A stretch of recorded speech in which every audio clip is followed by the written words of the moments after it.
Good morning, everyone. Good morning and welcome. Welcome to our information session on the unique and new MBA program, International Commercial and Contract Management at the Dresden International University. A warm welcome to the participants here in Dresden in the room, but also a warm welcome to the participants on the internet. And this is also an information for you in here. This session is recorded. So you see the camera there. If anyone has a problem with the recording, that's the last possibility to leave the room. Thereafter, everything is recorded and will be archived as well. And we will use that for different marketing purposes later on as well. As you can see, the camera is only going in this direction, so you don't have any problem, I guess. I would like to start with a short introduction. An introduction, first of all, to the university, the Dresden International University, but also then the MBA program. I will lead you through the concept of the program. Thereafter, we will have 3 test lectures. Today, the first one will be by Tim Cummins, who's talking about commercial management. The second test lecture will be by Volker Bock. He's more covering the legal aspects of the warranty phase. Then we will have a break for networking, but also for raising questions to us here. And after the break, we will continue with the third test lecture by Kai Jakob, who's talking about legal information management. Thereafter, we will have the panel discussion with a couple of members of the advisory board, where we discuss some issues, but you also have the possibility to raise questions, and we are more than happy to answer those questions. When it comes to the questions, I would also like to introduce right now the participants of the panel discussion, but also the lecturers of today's test lectures, so that at least during the break or even after the session, you can raise the questions directly to those people.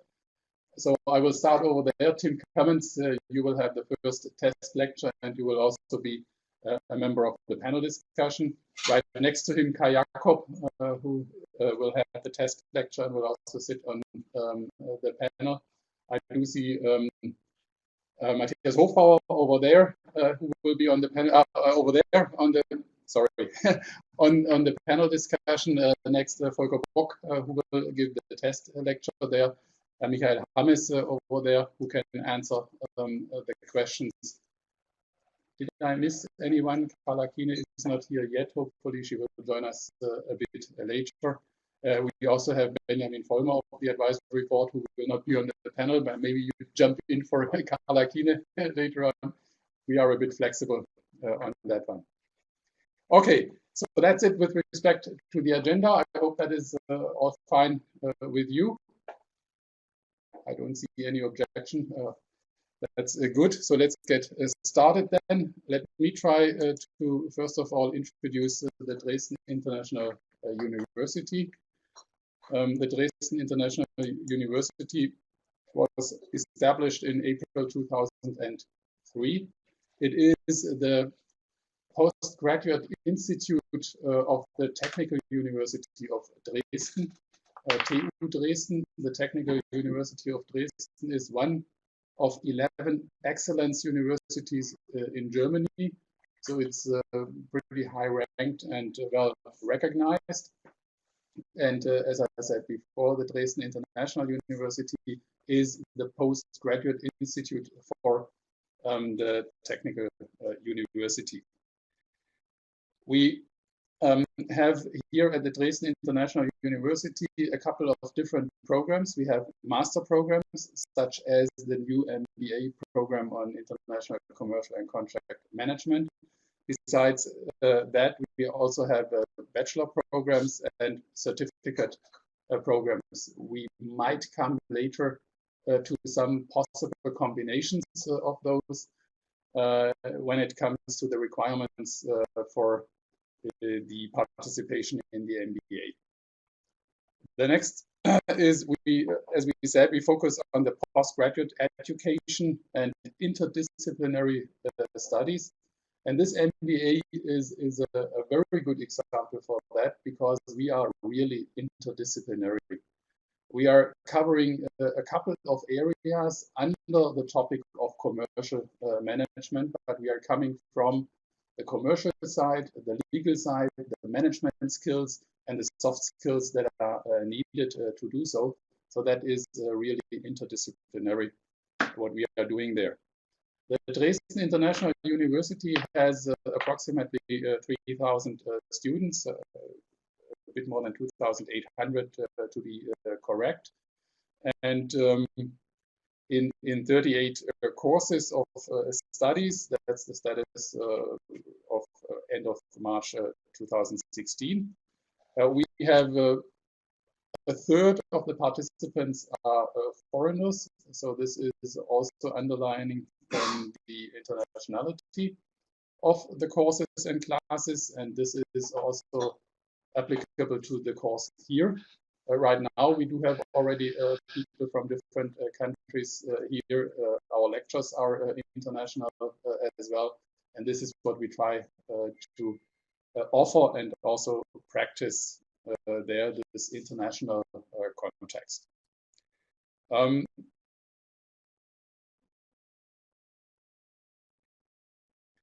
Yeah, with regard to the accreditation and the MBA program and the MBA diploma at the end, we do have to undergo an accreditation process there, which is currently running. I will come to that a bit later. And we will be certified by an external accreditator, an authority.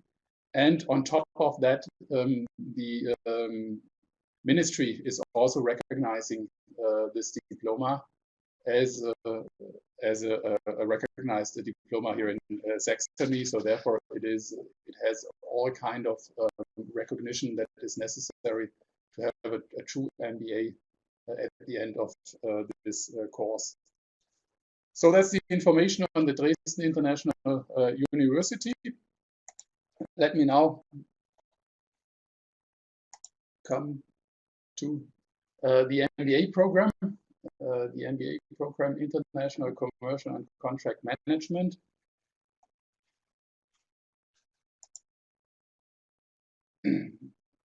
I would first of all like to describe the concept.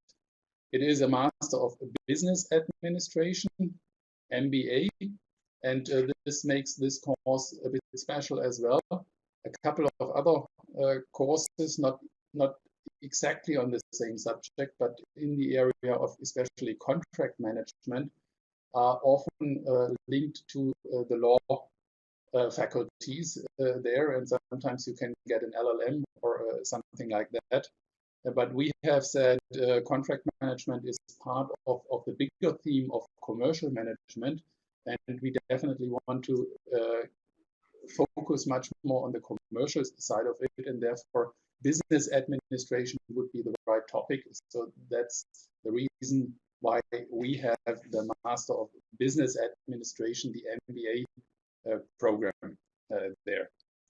The program lasts 4 semesters.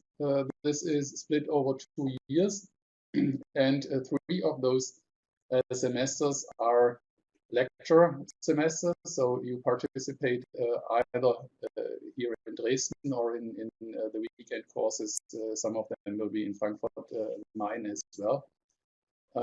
So 3 semesters of participation and active learning, and then 1 semester for the master thesis at the end of the day, and then at the end of the master thesis there will be the test, and then you will get your diploma. So 4 semesters in total.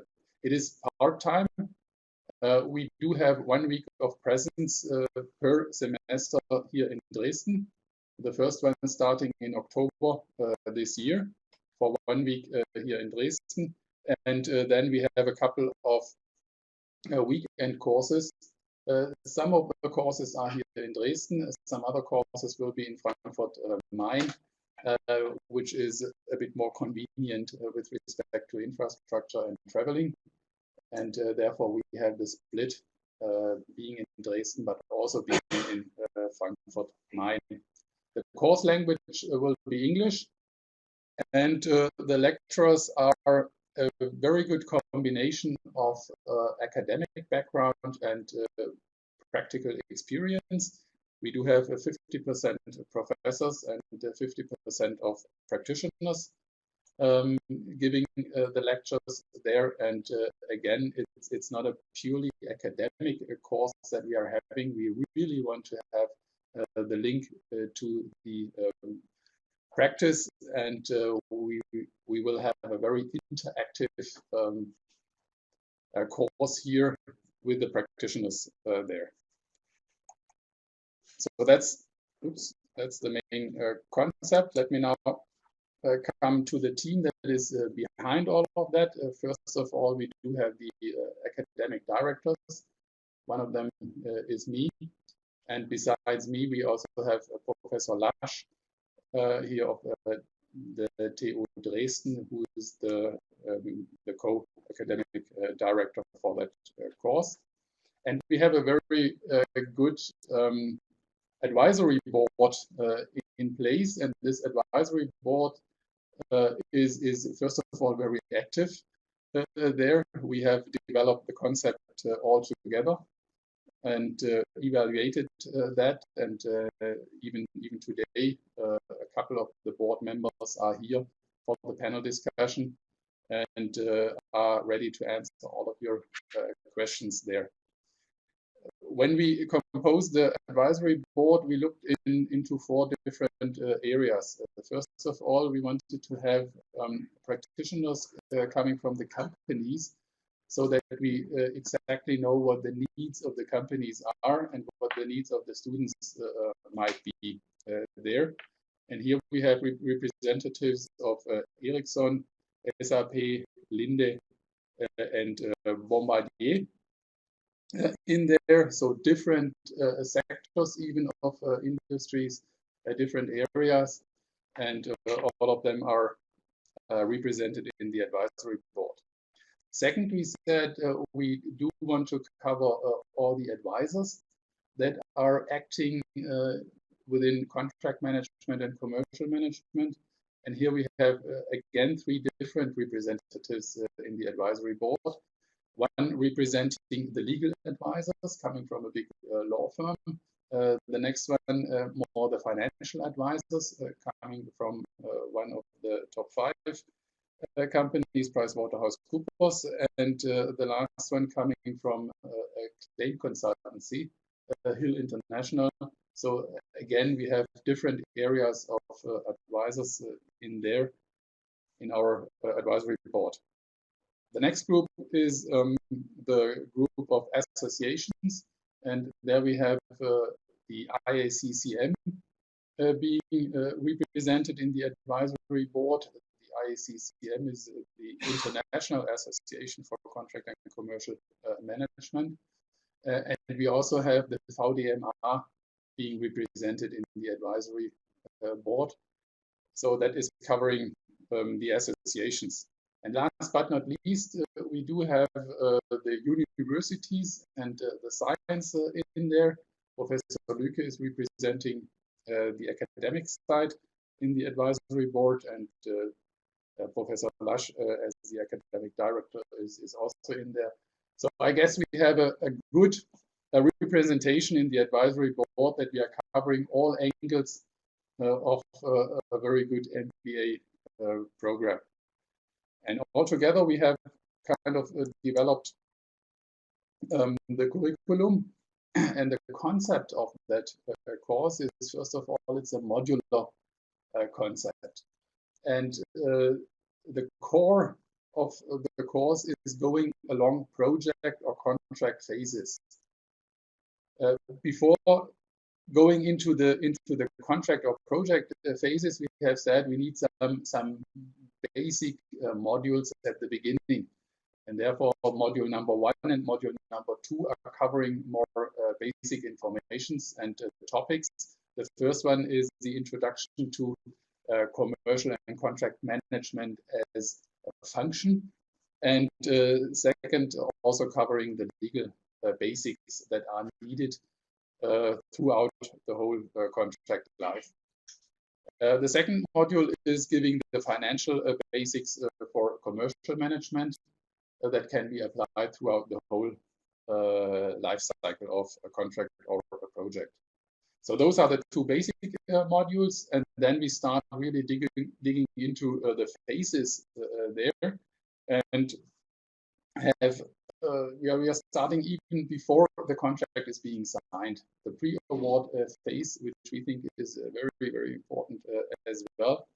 So this will be covered. We will have a module on the contracting phase, then later on going into contract execution, where we have the launch, then the design phase, and we are ending with the warranty phase at the end of the life cycle. And module number 8 is again a bit a special module. It's not a phase of a project or a contract. It is on claim management and dispute resolution. That is also a bit a special module because this can also be booked as a standalone version later on. But it is an important part in contract and commercial management. And this we have put at number 8 there. What we are doing through all the modules, and even the first ones, we do have different content areas in there. The first one is related to all financial issues. We might come to that a bit later. We are talking about accounting, for example, controlling, taxation, insurance, and all such kind of things. And we always focus on the relevant parts of the financial instruments for the specific project phase. Secondly, we have all kind of management topics. That is not only general management, but it's specific areas as well, such as risk management, change management, knowledge management, all such kind of management areas we are covering there. And again, only the ones that are relevant in the specific phases. Next topic is the legal side of it. What are the concepts behind it? What needs to be recognized and done in the different phases with respect to the legal requirements and the consequences that might come out there. And the last one is skills and tools. A lot of soft skills, a lot of technical tools, and Kayako will present one today already on this one. And this is also, again, focusing on the relevant phases. Which tools are needed in which phase? Which skills are needed in which phase? So, for example, negotiation skills, that is in the contracting phase when it really comes to the negotiation of the contract and hopefully end it with the signature under the contract. So we really focus on those skills where it is relevant. And what we also try to do is to link the different content areas, that we really have an interdisciplinary context there. I will come to a couple of examples in just a minute. And this is already one of the special features there.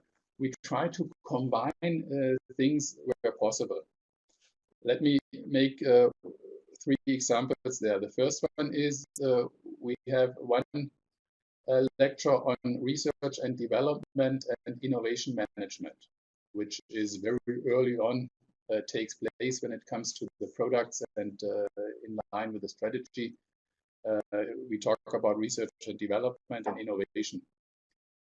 And then we also have a lecture that is then talking about the intellectual property rights. And they will have one day together talking about the topic, saying, what is the result of my research and development? of my innovation, and how do I commercialize that later on.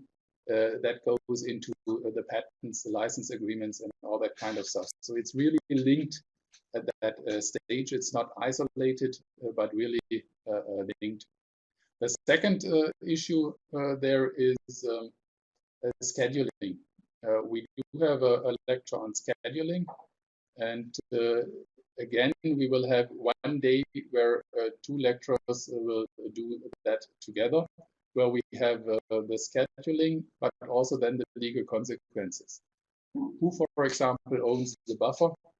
What happens if we leave the critical path by any impacts that arise, and all those kind of questions. So there we have the scheduling side on one side, and we have the consequences on the other side, the legal consequences, and we try to combine that in one of the sessions. Another possibility is the overlapping of risk management and accounting. On the one side, we do have to do risk management. We have to evaluate the risks, but that also needs to be reflected in the balance sheet at the end of the day. And there is a big overlap, and we try to explain how this is going from the risk management into the books and the balance sheet at the end of the day, and we try to combine that as well. So you can see those are three examples to demonstrate how we try to interlink the different lectures and really have an interdisciplinary approach to it. The next one is we also try to sometimes think out of the box to get fresh ideas, to make comparisons where it's not obvious to do so, just in order to get a fresh mind and a different view on some topics. I would like to give you two examples here. One is when we talk about leadership, we will have as a lecturer a conductor here of the Staatsoperette Dresden, and he's telling us how a conductor is managing the orchestra. And then we try to find out what are the differences of an orchestra to a project team, for example, and what can be applied and what cannot be applied. So this will really be an interesting exercise that we are doing in order to get a different view on leadership skills. The second one I just want to mention is we are also looking into Walt Disney's world and try to apply creativity techniques there. The Walt Disney creativity technique will be one major area when we talk about those techniques. And we will look into the room of the dreamers, the realists, and the critical people, and try to figure out how that can be applied to other businesses. A very interesting concept as well. The next topic I would like to talk about is we also try to use different ways, not always following the same old paths, but trying to think whether we can do something differently.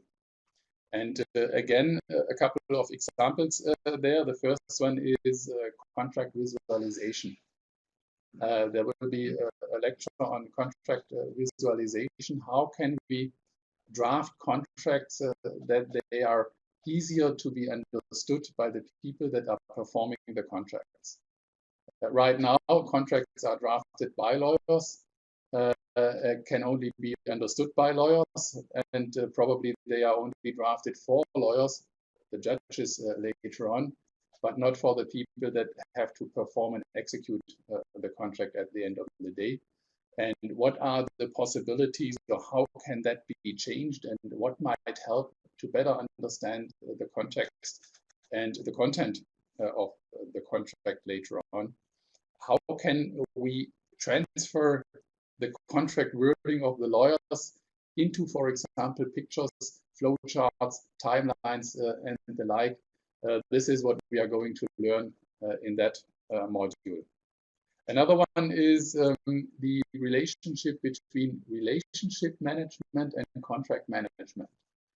Very often we are focusing more and more on contract management and forget about the relationship management. What is the relation between those two, and how can we handle and balance that out, that at the end of the day it makes commercial sense for the company, for the project. The last one is we want to translate legal advice in financial figures, and what I'm referring to is mainly the decision tree model, which is a kind of risk analysis that you can run, and there you can really base your commercial evaluation on the legal grounds, and we will show you how this is going to work and can be done. So those are the special features I wanted to highlight right now. I don't want to go into too many details. What else makes this MBA special? I do want to highlight 2 points maybe there.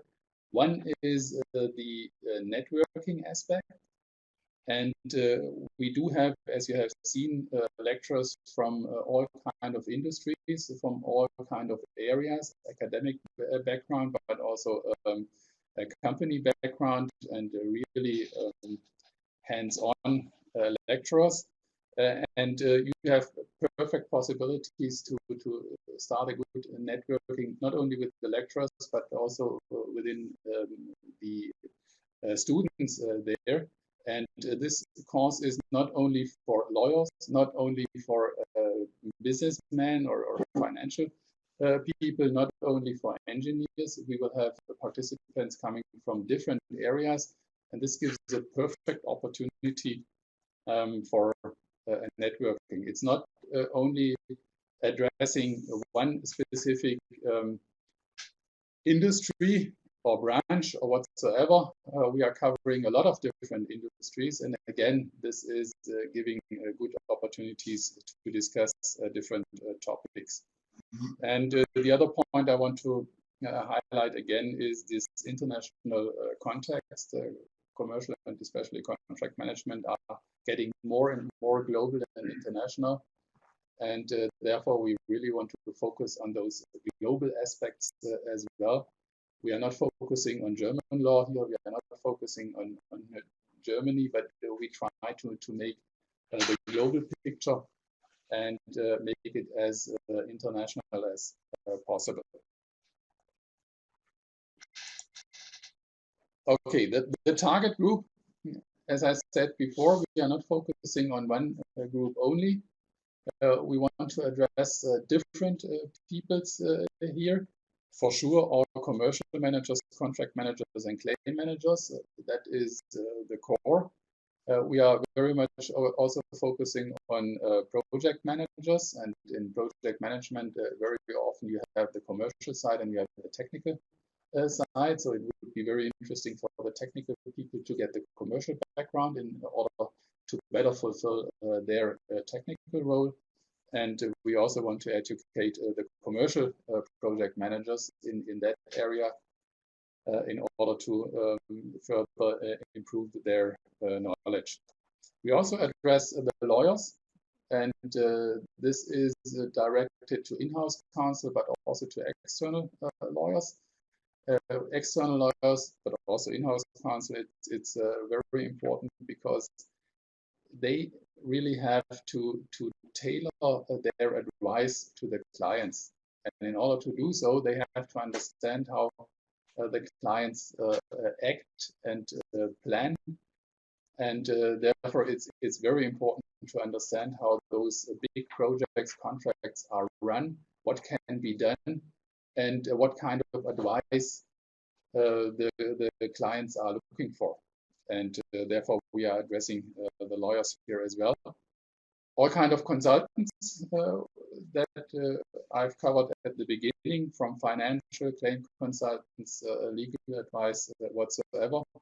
The engineers I have covered already, and we are also looking into the procurement area when it comes to the buy side of it. That is a big portion of contract management and commercial management as well. So those people will be addressed by the program as well. Now, coming to the admission requirements, what is needed in order to start the program. At the end of the day, you will get a master degree there. And a master degree can only be given if 300 ECTS points, credit points are reached. And as our course will grant 60 points, we need 240 points beforehand. That means usually if you have concluded any other study, usually you have 240 points there. If people only have a bachelor, they might have 180 or 210. It depends on the bachelor program. Then we need to fill the gap to 240 by other programs as well. We are offering a couple of possibilities to fill that gap, but at the end, when we come to the MBA, 300 credit points are needed. The second requirement is this is the postgraduate study, and we look for people that have at least a 2-year working experience. And the last requirement, as the course language will be English, the people should have sufficient language skills, and we are asking for a B2 level there. The accreditation process is running right now. We have all documents together. Everything is prepared. We had the first discussions there. The process is kind of running, and we expect to get the accreditation in July. We don't expect any major issues there, especially no-go decision. We might have to do a couple of adjustments, but we will see how that goes. As the course is a bit unique compared to other MBA programs, we will have a couple of discussions with the accreditation authority, that's for sure. But again, we had pre-discussions already. We don't expect any major issues, and we expect the accreditation to happen in July. Thereafter, we will also get the recognition of the ministry, and everything will definitely be ready for October when we start the program. Now, how to apply? As I said, we do want to start in October.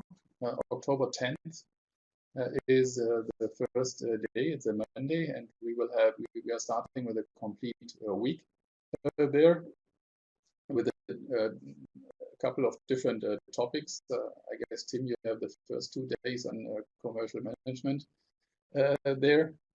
The application deadlines are in end of July for the October start. If you do apply until the 15th of April, there is an early bird discount there of 2,000 euro, and the tuition fee is 20,000 euro for the full program, which is split in 4 semesters, 4 times 5,000, or again, the early bird is 2,000 less than.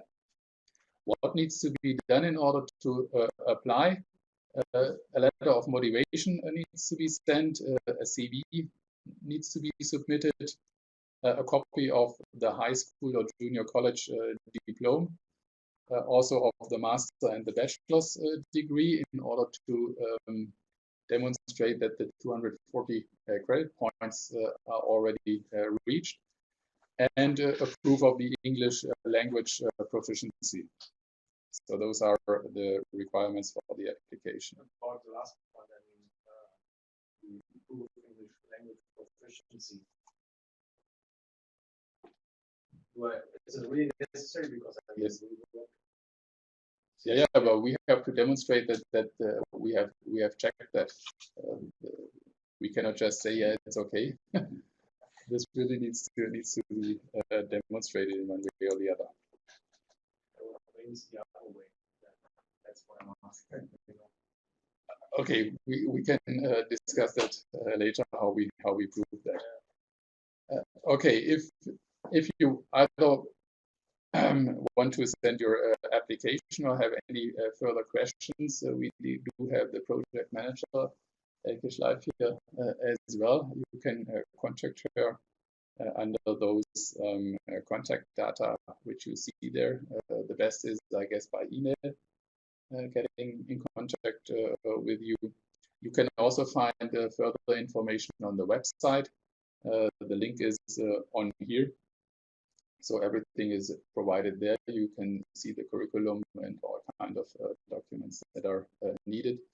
We also have a little trailer video there with a couple more information in there. So look at the website for further information. I think that's it with respect to the general information. If you do have immediate questions, you can raise them now. We can also have the panel discussion later on, where we are covering a couple more subjects there, and you can raise the questions later on at the panel discussion as well, but also during the breaks directly to all of us. So is there any burning question right now which you want to place?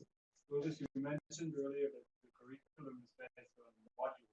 So yes. For example, I can take 1 or 2 modules in 1 semester, and take a break for 1 or 2 years, and continue later, or is that not possible? Well, we haven't had that requirement yet by anybody, so therefore we haven't made up our mind. I guess a break is possible. We have seen that in other programs. I have to ask Ms. Schleif. We have seen that in other programs. It should not be the rule, but on an exceptional basis, I think we can handle it like that. That you have a kind of break of 1 year or whatsoever. Again, this program is a yearly program, so if you want to have a break, you must have a break of 1 year more or less in order to then continue with the next module. Yeah. One further question: you mentioned that I think module 8 was something you would offer also as a standalone. Is that also possible for the other modules that you have visitors, let's say, in the course? Again, we have not decided on that. We have just started thinking about specific isolated modules, and the last one is we already did it conceptually in that direction. On the other ones, we have not looked into that possibility, but it's a good idea, and maybe we can offer that in the future as well. Right now, it's not planned like that. Any further questions? If that is not the case, Tim, I would like to ask you to start with the first test lecture and give an introduction to commercial and contract management. Thank you.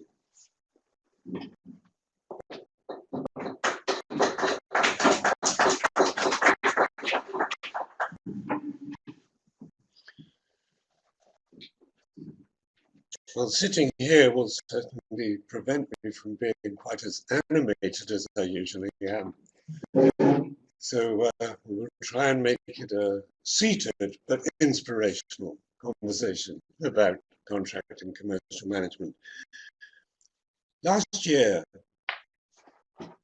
I was speaking with the CEO of one of Europe's largest engineering companies, and he made the observation, I'm told my commercial teams are really busy, but I don't know what they do.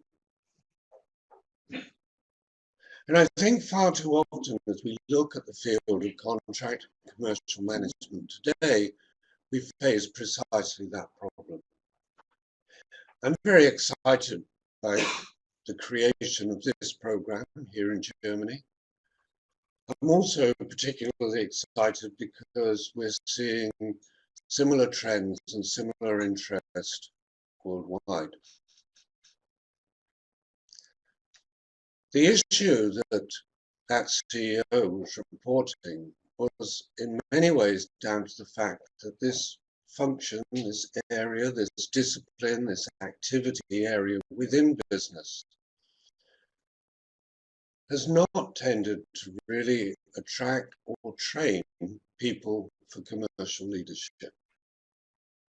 It is one of those activities that tends to vary between organizations as to quite what it means, and to be honest, varies within the heads of individuals as to quite what it means. And one of the big reasons for that, I think, was touched on or can be explained by the presentation we just saw from Ulrich. We come from a diverse range of backgrounds. We come at this with a variety of disciplinary training, whether as lawyers or, in my case, from the perspective of finance, others who maybe have project management skills and training. It is a diverse community of people who collectively often represent a great commercial perspective because of that diversity. But what we have not been trained for is actually to be a good commercial or contract manager. We are typically either self-trained or, as we know from our research, trained in the school of life's experience. In other words, we fall into this role rather than have an aim or ambition to be there. And we bring our background and steadily develop on that based upon learning from our colleagues.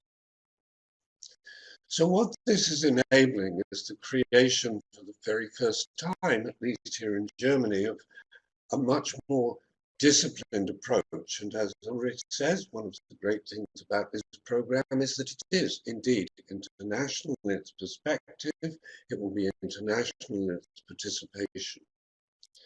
Because of course we do operate in very much a global business environment.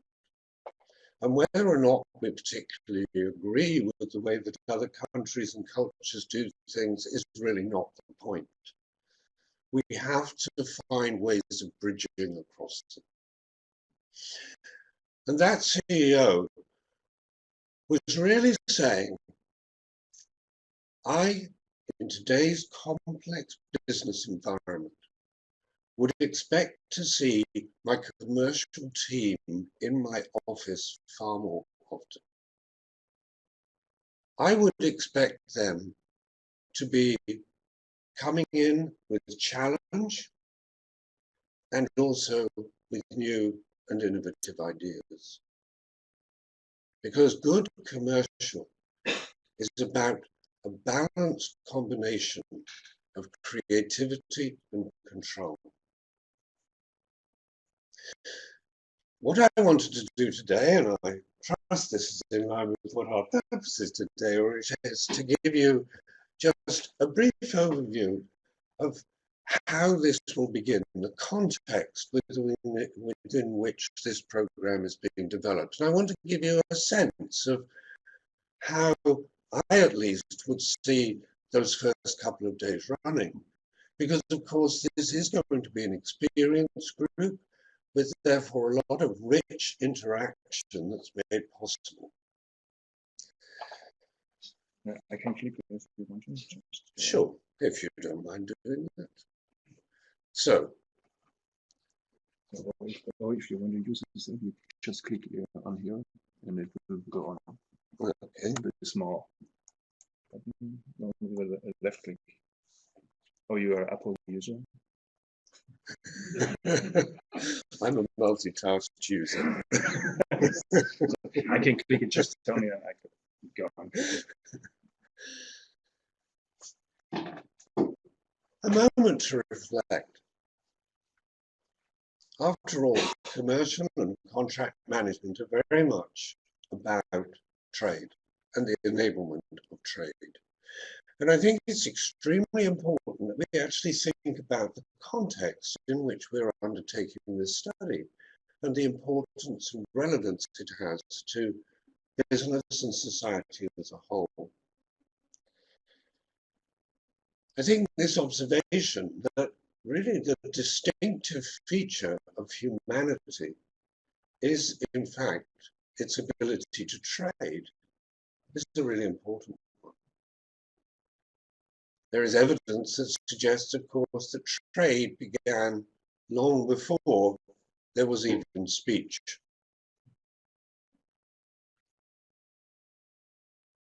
If we reflect on that for a moment, I think we begin to see the overall significance of that activity. I think I just should not have pressed that. I'm clearly not an Apple user. That's no problem. It's just, you can go wrong with that. That's okay. Yeah. Of critical importance as we think about the history of trade is the fact that with each advance in communication, the complexity of the trades we undertake has continued to grow. Think for a moment about the origins of trade, when half man, half ape came out of those trees and started exchanging coconuts for oranges, or whatever those first trades maybe consisted of, where people decided that there was actually benefit in exchanging things rather than just stealing them, taking them by force. And it is that bonding effect of trade which has then potentially either driven or certainly been enabled by the steady advance in our communication technique. Think, for example, how speech began to change the ways in which trade could occur.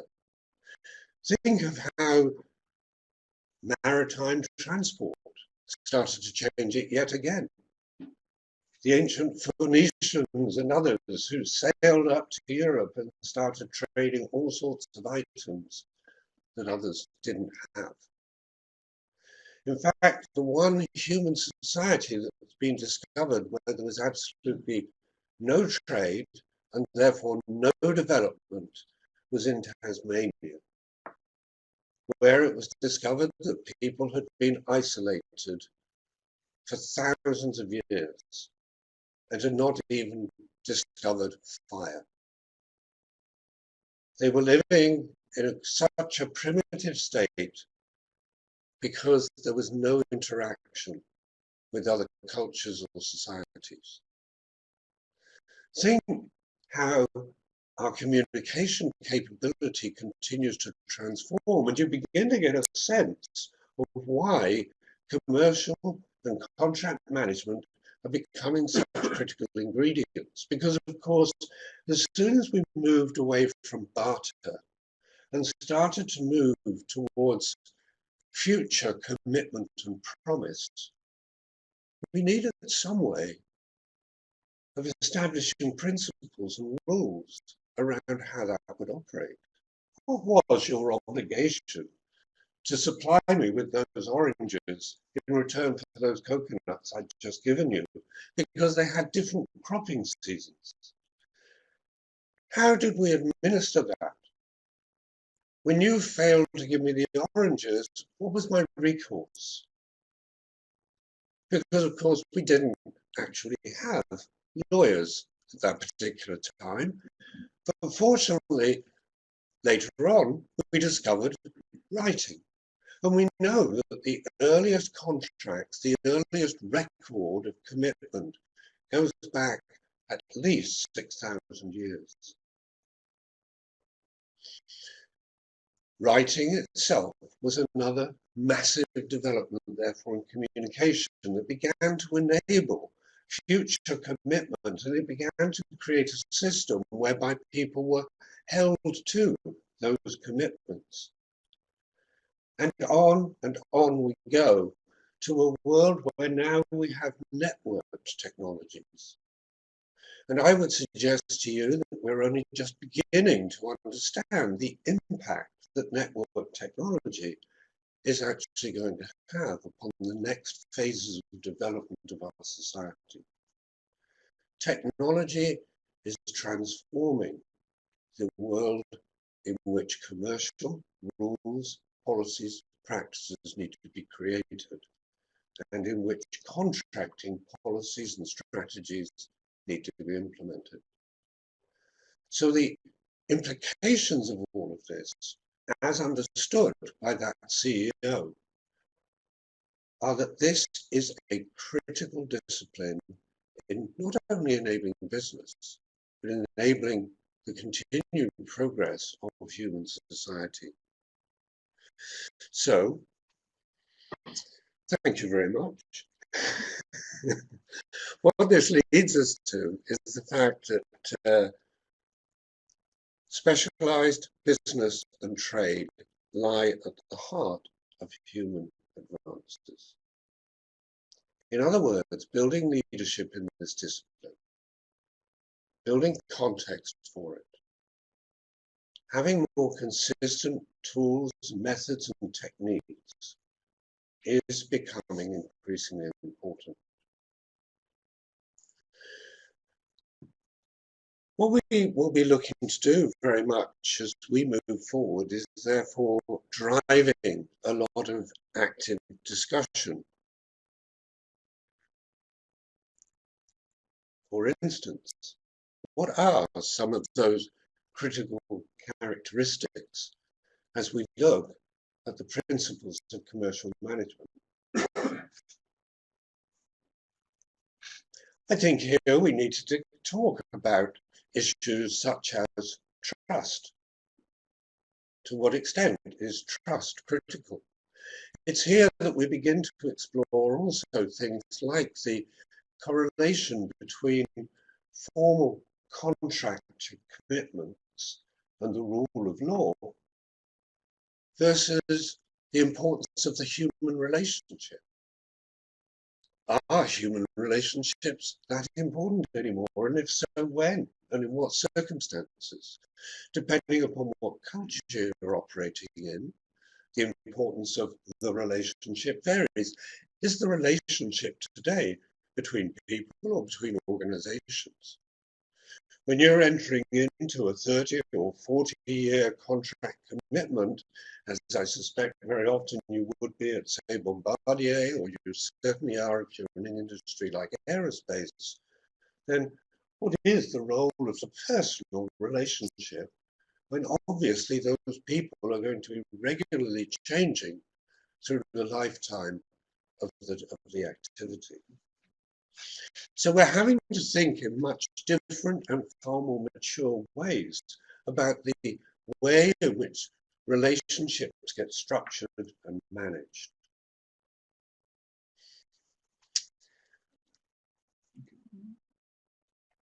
As we move from that question then, we begin to, I think, need to understand the distinction between commercial management and contract management. There is often that question, are they the same? Are they different? And it is quite confusing in the sense that people will be given a commercial or contract title with an apparently random distribution. So one of our challenges has been that nobody is quite sure what the job is. So we return to our CEO, who felt that he knew what it should be, but didn't really know what it was in the context of his particular commercial and contract staff. For this purpose, I would like to suggest that we're going to think about commercial management much more in a strategic context of determining and defining the overarching policies and practices within which trading relationships occur. We have a multitude of policies and practices within our businesses. The commercial framework of our business will determine in many ways the nature of the commitments we're able to make. For example, our choices about management system, our choices about internal measurement systems, are the sorts of things that drive behavior and alter the nature of the commitments we're able to make and to honor as a business. Those policies and practices in a volatile business environment need to be constantly reviewed and potentially revised. Indeed, very often those revisions, of course, are forced upon us. If you think about variation and development of policy over the last 20 years, for example, we have innovations like termination for convenience. We have the continuous trend towards customers demanding much longer payment periods. So we see a whole range of areas in which underlying policy gets challenged, and where we as commercial experts need to be able to coordinate across the perspectives of multiple stakeholders to come up with a reconciled position. And those positions, of course, often finish up being negotiated and move into the world of the contract, the specific set of commitments that we're actually making in respect of particular transactions or particular relationships, which then, of course, in turn have to be managed. So that's the broad distinction that I would like to make between, I think, policy at one level and implementation at the other. But of course, the two are tightly coupled and interlinked. And what we'll be seeing is that things like contract management have to move away from just being an instrument of control to being an instrument of business and management information. In other words, the portfolio of contracts we manage will often be the thing that gives us the insight to the fact that some of our policies and practices are no longer relevant and need to change.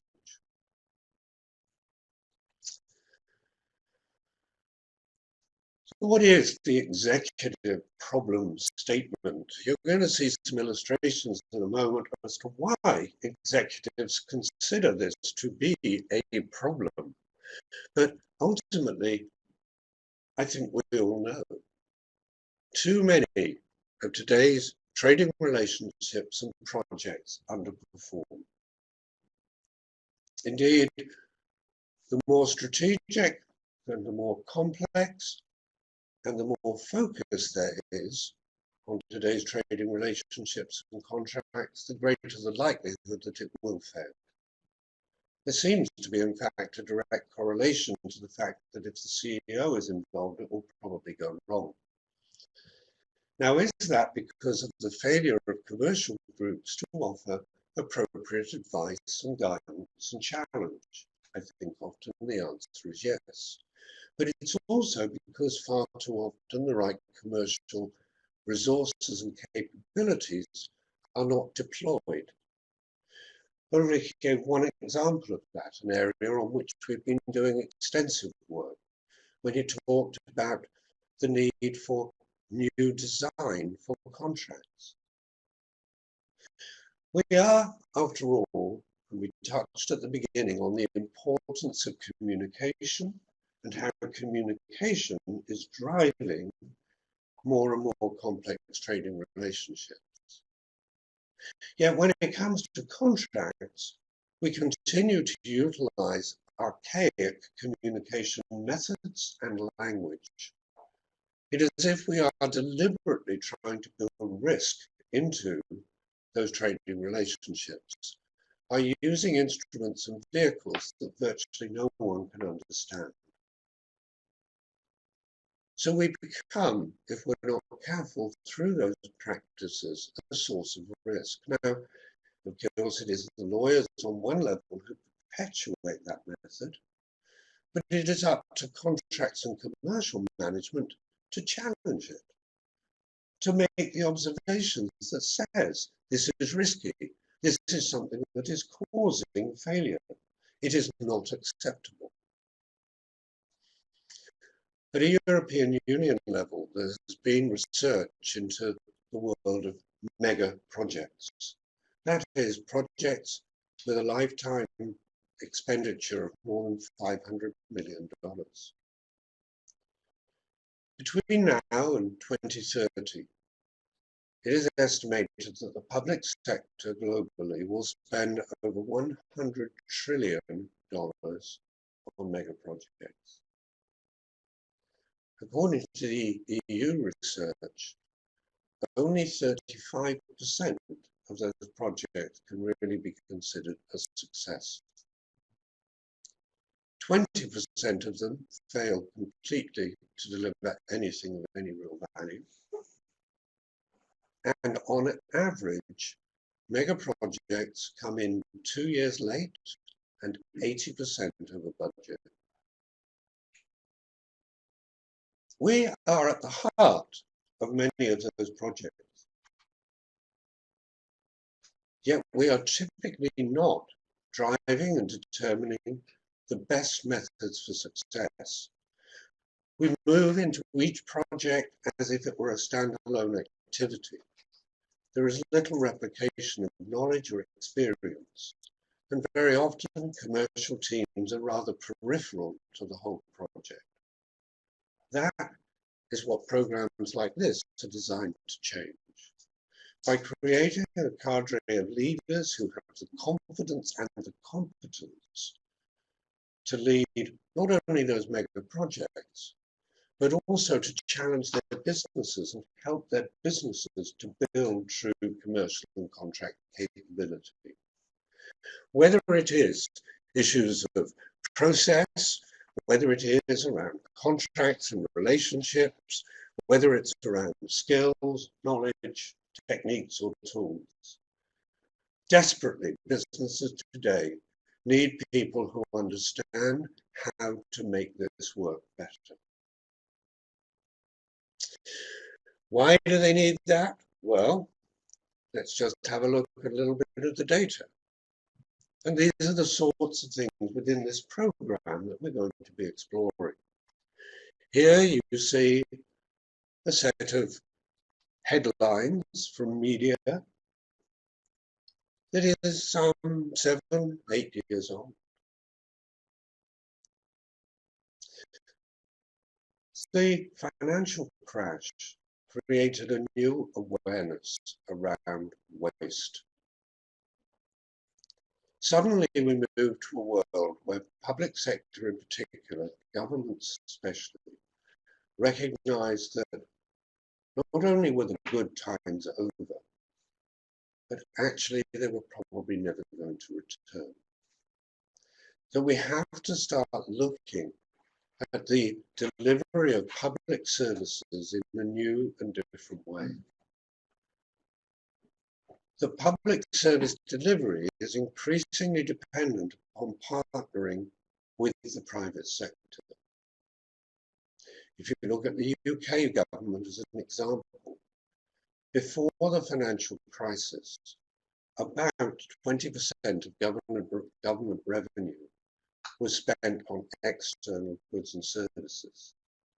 And most of those were around fairly standard commodity activities, whether it was equipment for hospitals or whether it was pens, papers, pencils, or the management of buildings. By 2015, 55% of government revenue was spent on external goods and services. That is a massive shift in a very short time. And much of that change was because of outsourcing to the private sector. So these failures really matter. And it was, of course, headlines like this that has driven governments worldwide to start thinking much more about how do we actually build contracts and commercial skill? Because, of course, government never had that skill set because it didn't need it. If you were delivering services through public servants, you didn't need a whole lot of contracts and commercial managers. Today, there are a desperate requirement for the quality of public service delivery. So the good news is, of course, things must be getting much better by now, because this was 7 or 8 years ago. So as we move forward, well, no, it hasn't actually improved. The headlines continue. We move to the end of 2015, early 2016, and we can still see the same sorts of headlines. The only real difference is they're now increasingly global. Societies everywhere are awakening to the fact that these failures are costing us a whole lot of money. Now you might look at this and say, well, okay, but that's government. We all know that government is incompetent. Of course they will be messing up. But I would like to point out to you that on the other side of every one of these failures is the private sector company. So what are they doing? Do they have no social conscience? Do they not care about the quality of what they deliver? Or is it that they're not competent enough to deliver it? And of course, these headlines relate to the public sector simply because we have public audit. When SAP has a massive failure, not that I'm suggesting that it ever would, but if it had a massive failure in its relationship with Bombardier, I doubt the first thing that their respective CEOs would do would be to call up the media and say, I've got a great story for you. So hidden behind these headlines is, of course, a much more endemic problem and challenge.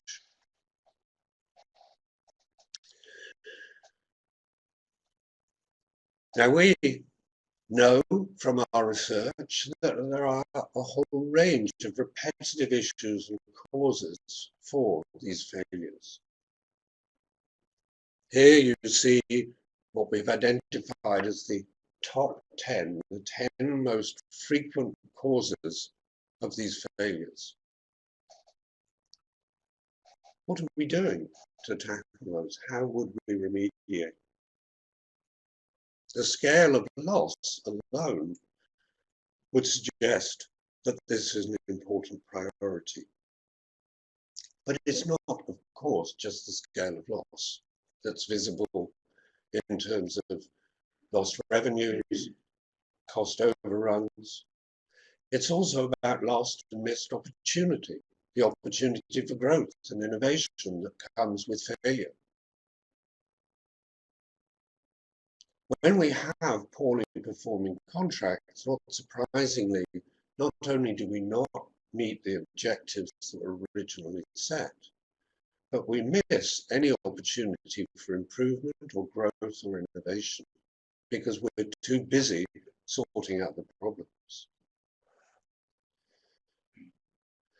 Now, an example of the sort of exercise that we will expect people to be undertaking in this program comes with our next slide, which takes those particular pitfalls and will ask the class to actually go away and consider them. In fact, that will be the slide after this one, because you can see from that particular quote the view of the Audit Office in the UK and an excellent reference paper that we will expect the programme to read. But we will then expect them to go away and look at those 10 pitfalls and give their considered opinion about what it is that commercial groups could and should be doing differently to alleviate those problems. Because today, in general, we just let them continue. Because at a transactional level, we can't fix them. At a strategic level, we could.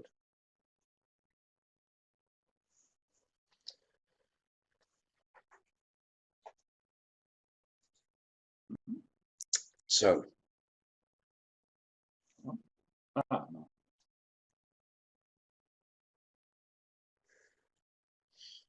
Ulrich, I'm not sure at what point you would like me to finish. I was planning maybe another 5 minutes or so.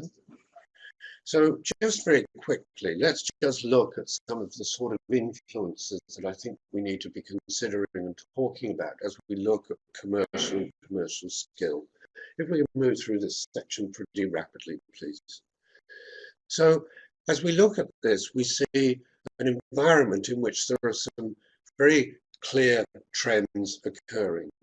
There is certainly tremendous market volatility and unpredictability. I don't think any of us would suggest that we're in a stable, unchanging environment. And you know, with the environment of change, we not only need to ask ourselves the question, what do we do about change? But I think we also have to ask ourselves the question, what will happen to us if we do not change?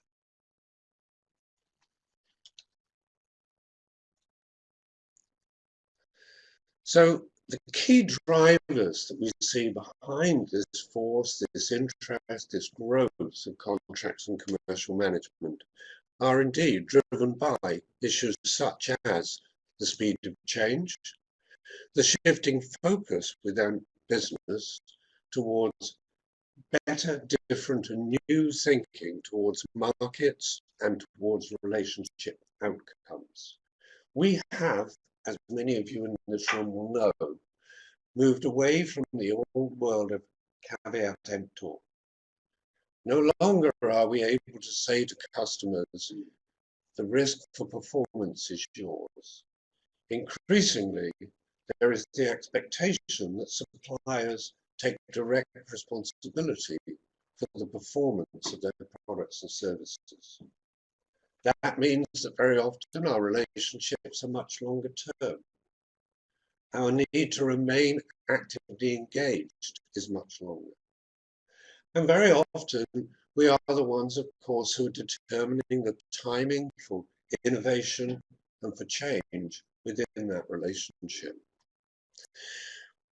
We have to certainly have new thinking, our analytical capabilities. One of the things that Kai and I have been working on is this steady shift away from knowledge to application of knowledge. These are really important principles as we think about the role of contracts and commercial in today's business environment.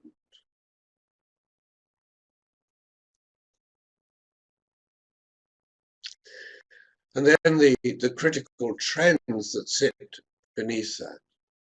Well, absolutely, today's markets and supply networks have become more and more interdependent. The Australian government has taken a very interesting perspective on this, and I think it's a good illustration of what we're talking about. In their first principles paper issued last year, they redefined the enterprise.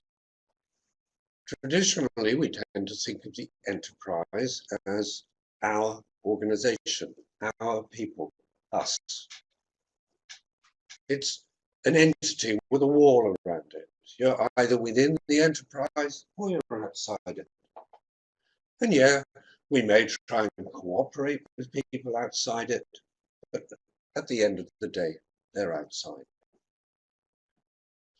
The Australian government has said the enterprise of today is the amalgam of organizations required to deliver a specific outcome.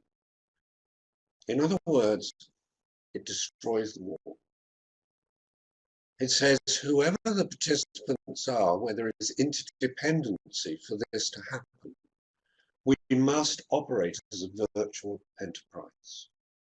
We have to think about the ways we communicate with each other, the ways we're going to jointly manage problems, the fact that we need open sharing of performance data and risks, because Otherwise, our relationship will fail.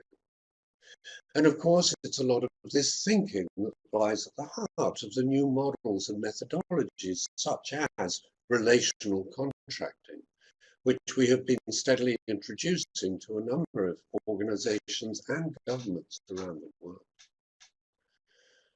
So the readiness to think differently, act differently, contract differently is absolutely there. And if you think it's slowing down, if you think, well, hey, we don't really need to innovate right now. Let's just leave it for a couple of years until things have stabilized, until those new technologies are a bit clearer. Then think again, because they will be no clearer in 2 years than they are now. Because as has often been said, we are living through a period of unparalleled speed of change. And it will never be this slow again.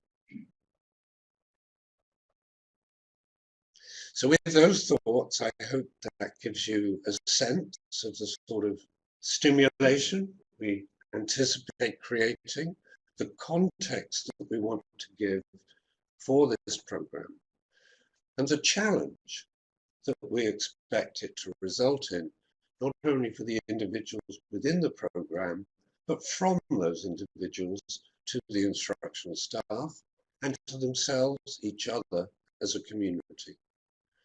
Because I don't want ever to be having a conversation with a CEO again where they're telling me, my commercial team is really busy, but I don't know what they do. Thank you.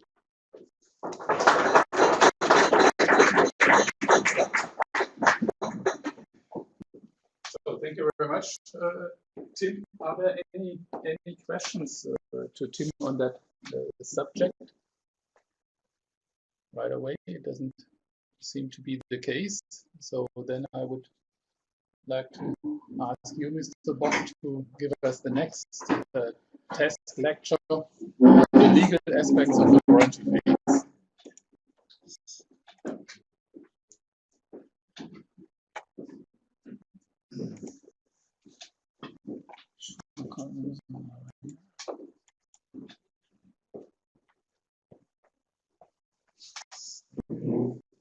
So just need a second because the presentation is uploading and converting.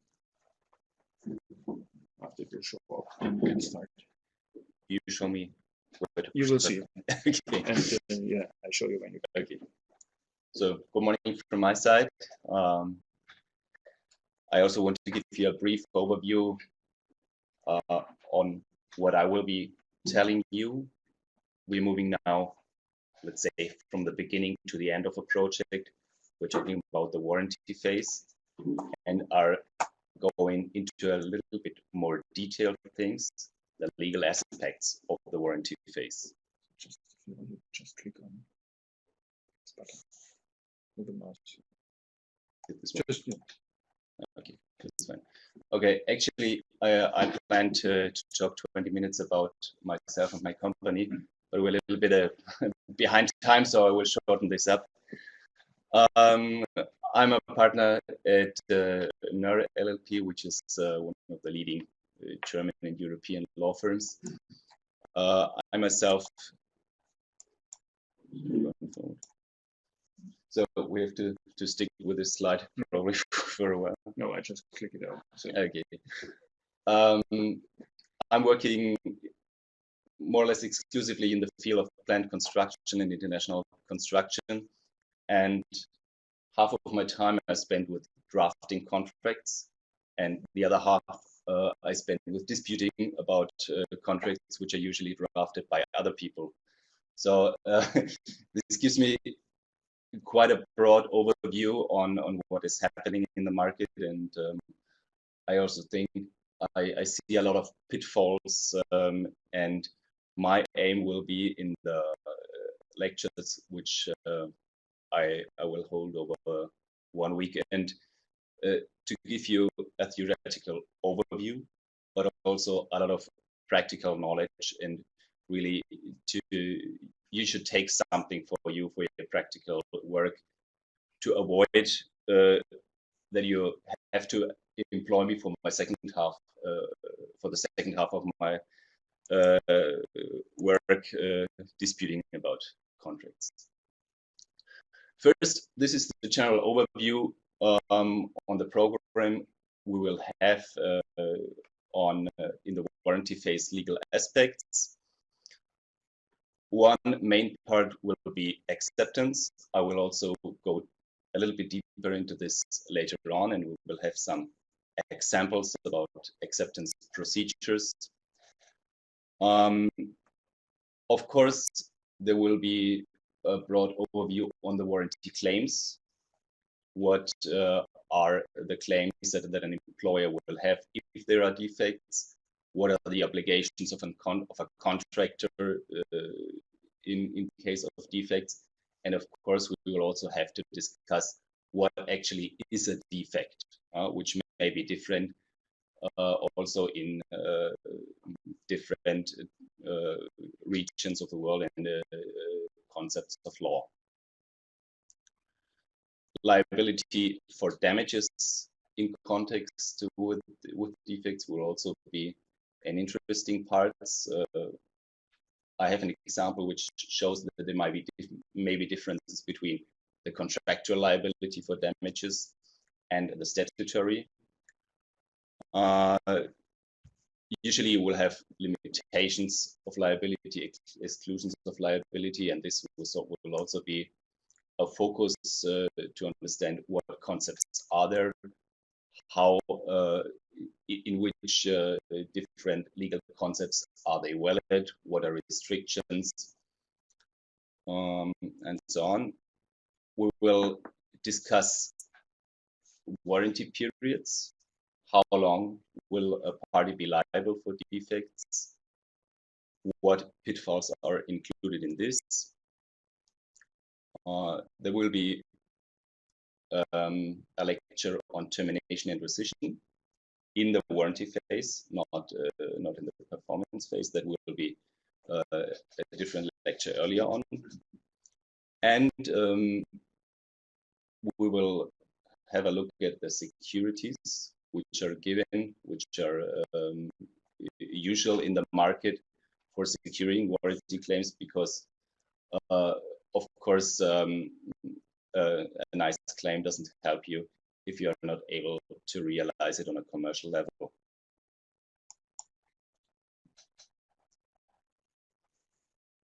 First thing I want to start is give you a brief overview on acceptance.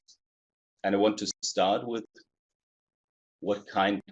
with posing you a question: which kinds of acceptances do you know? Which kinds of acceptances? Which kind of acceptance-related testing? So maybe we start in the first row. What comes up to your mind when you hear acceptance? Provisional acceptance. Provisional acceptance. Final acceptance. Final acceptance. Just article inspection. You have another one? One more. Performance test. Performance test. Here we have more. No. Anybody else? More types of acceptance. Acceptance criteria. Acceptance criteria. Acceptance. Yeah. Deemed acceptance from use. Deemed acceptance, yeah. So maybe we move to the next slide, because I also collected a few. I have factory acceptance, mechanical completion, function tests, dry and wet test runs, performance tests, site acceptance or field acceptance, partial acceptance, formal acceptance, implied or deemed acceptance, final acceptance, and so on.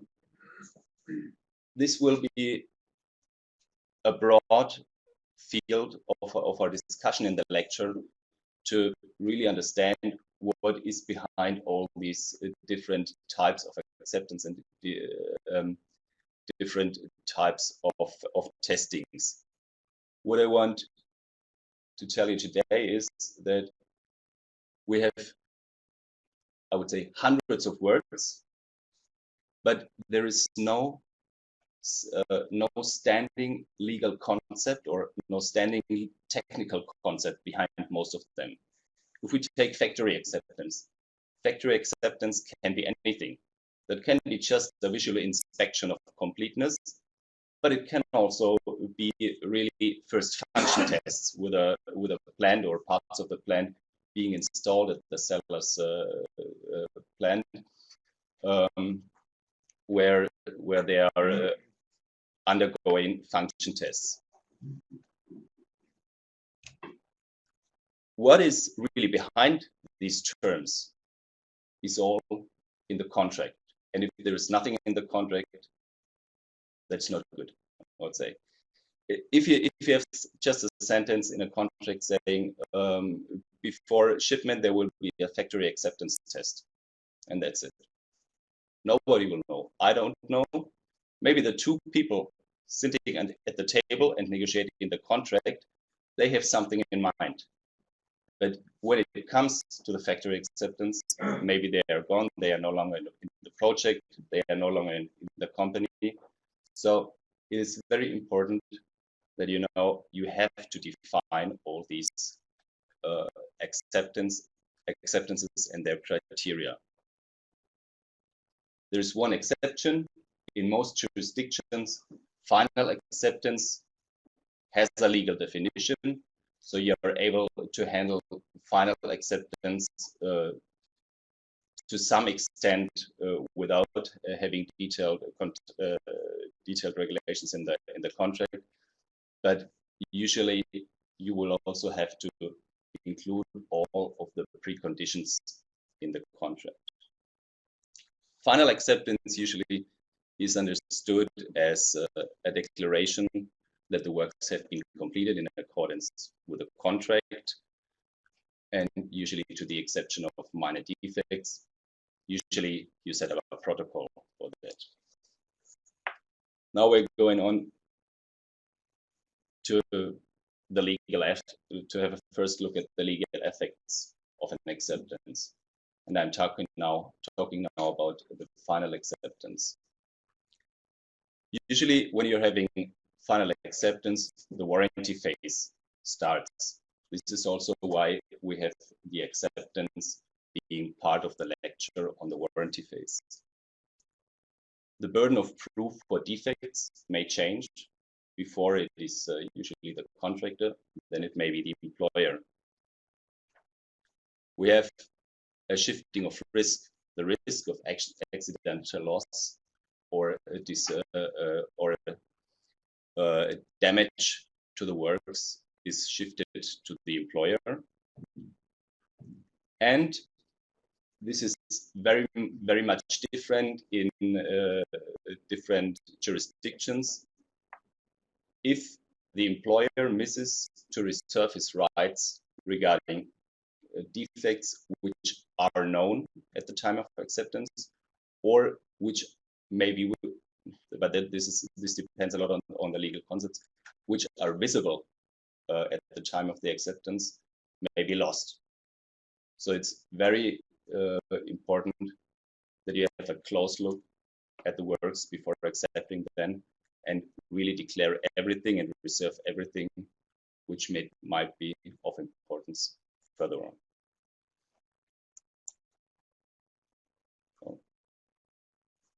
Not too far? No, that's fine, but it just, for me, the slide is missing. Oh, no problem. Yeah, and here it's also. Yeah, back again in a second. Oh, they are not back again in a second, so you click guns and then we'll be back in a second. So come on. I understand, or you understand that it's difficult for lawyers to handle technical devices, but I'm happy that also the claim consultant had some problems with it. So I told you there is no standing definitions for most of the testing, for most of the acceptance forms. So it is necessary that this is agreed in detail.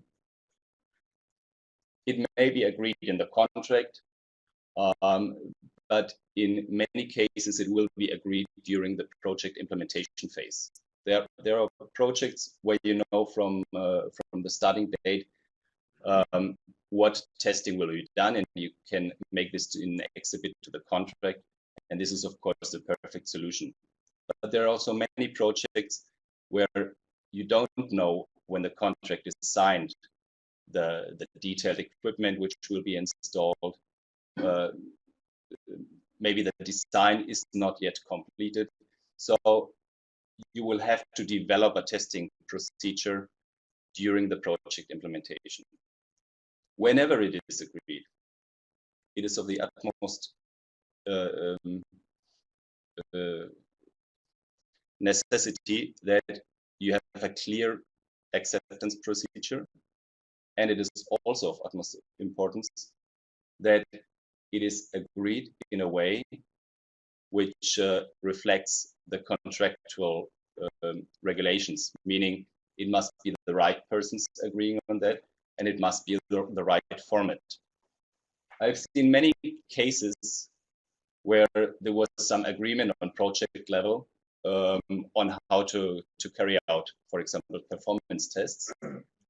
But later on, the performance tests well showed some results which were not fine or which were not liked by one of the parties.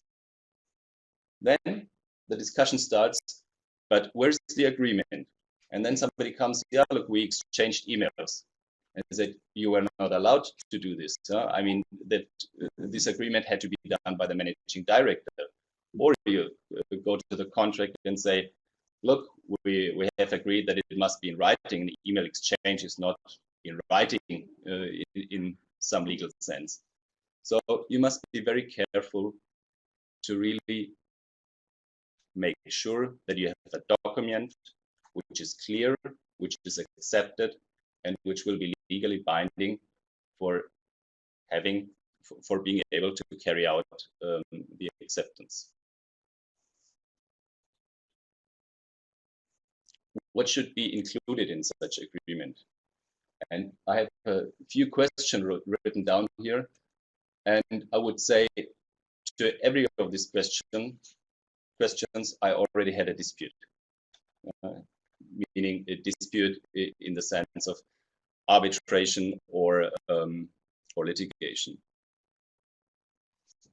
When you carry out a testing, what will you measure? Where will you measure it? With which devices will you use? Which surrounding conditions, and how long will you carry out the testing? Are there any technical standards which apply, which make things usually much easier when you can reference some DIN EN or other technical standard? Which conversion factors apply? Because usually you don't have the ideal conditions for testing, which you write in your document. Which evaluation period is used? It may well be, for example, that you have a 2-day test run, but you only take out 24 hours for checking if the test run is successfully completed. In whose favor are measurement inaccuracies? I regularly find disputes about that. Sometimes you have technical standards which regulate it, sometimes not, and then I mean, we lawyers can exchange hundreds of papers, hundreds of pages on arguing on the one side to the one side or another. And also, is there a third party involved, which may, in many cases, make an agreement easier? Okay.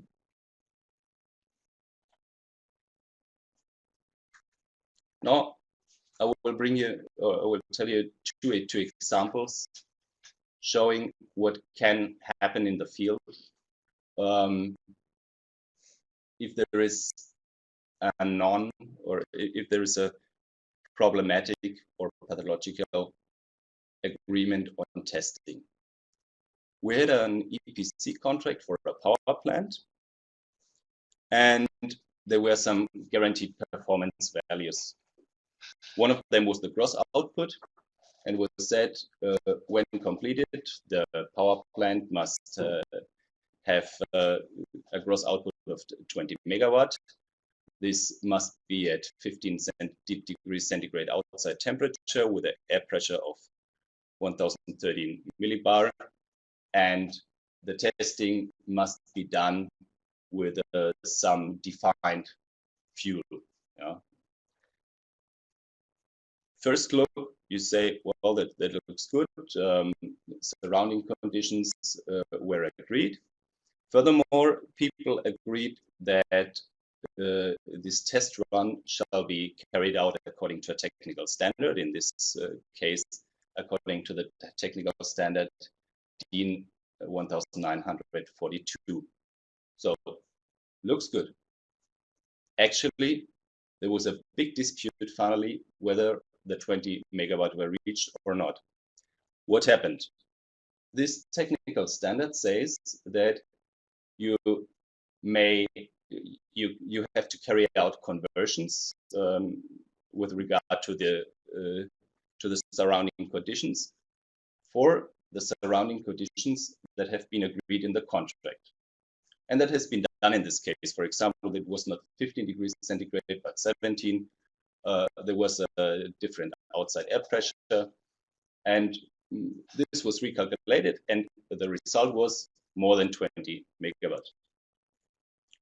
But then the employer wasn't really happy, and he disputed the result.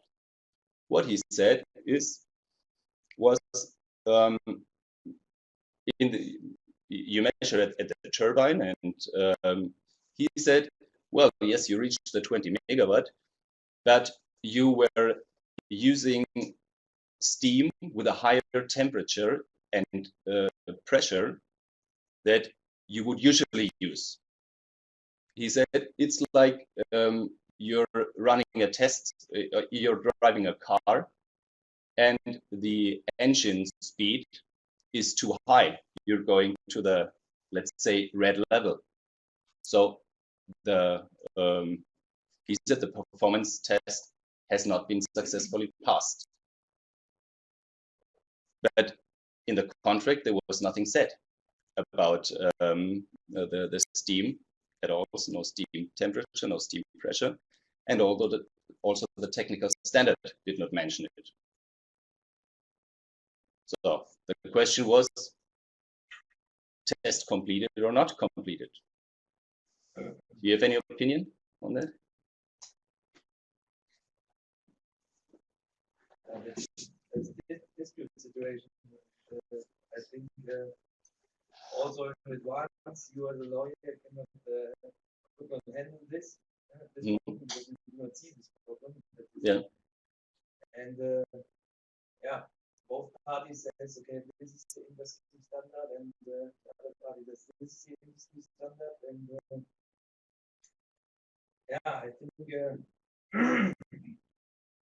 we have to find an agreement with I don't know, maybe a small revamp, which does not hurt you, and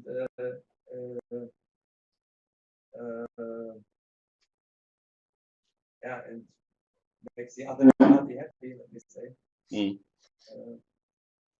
That is, in my opinion, the outcome of that. Well, your first sentence was very good. You cannot really foresee, yeah, this for sure.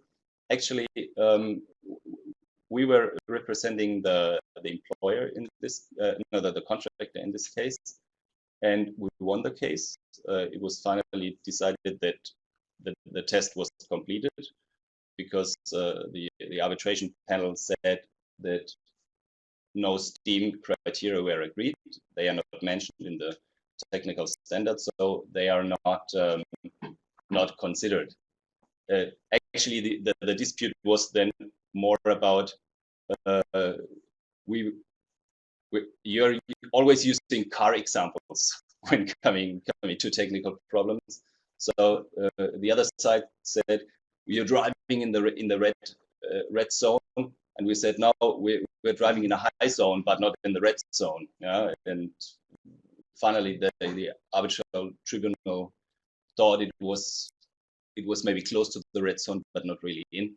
And so they decided that the test was successfully completed. What you can take from this, even if you have a testing procedure agreed, which looks nice, consider, reconsider, go to somebody else who is not with you in the negotiation, give it to him and say, first, do you understand what we want to do?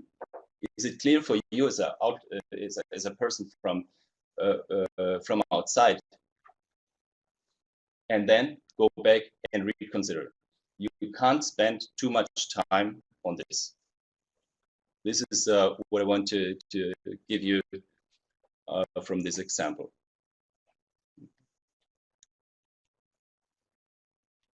Next example, it was the same case, same basic situation. You could learn a lot from this case. In the contract, it was agreed, as I said, the gross output of 20 megawatt, and then it was written that these 20 megawatt are guaranteed for the whole period between two cleanings. In German, it's Reisezeit. And that was in this contract 4,000 hours. And you have to know that in a power plant, the longer it runs,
Okay, so welcome back, everyone. We are now going to start with our third test lecture.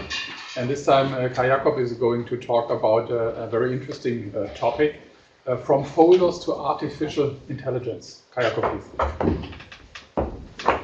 Yeah, thanks, Ulrich. Also, warm welcome from my end. And first of all, I would like to introduce me briefly. So I'm Kai Jakob, working for SAP.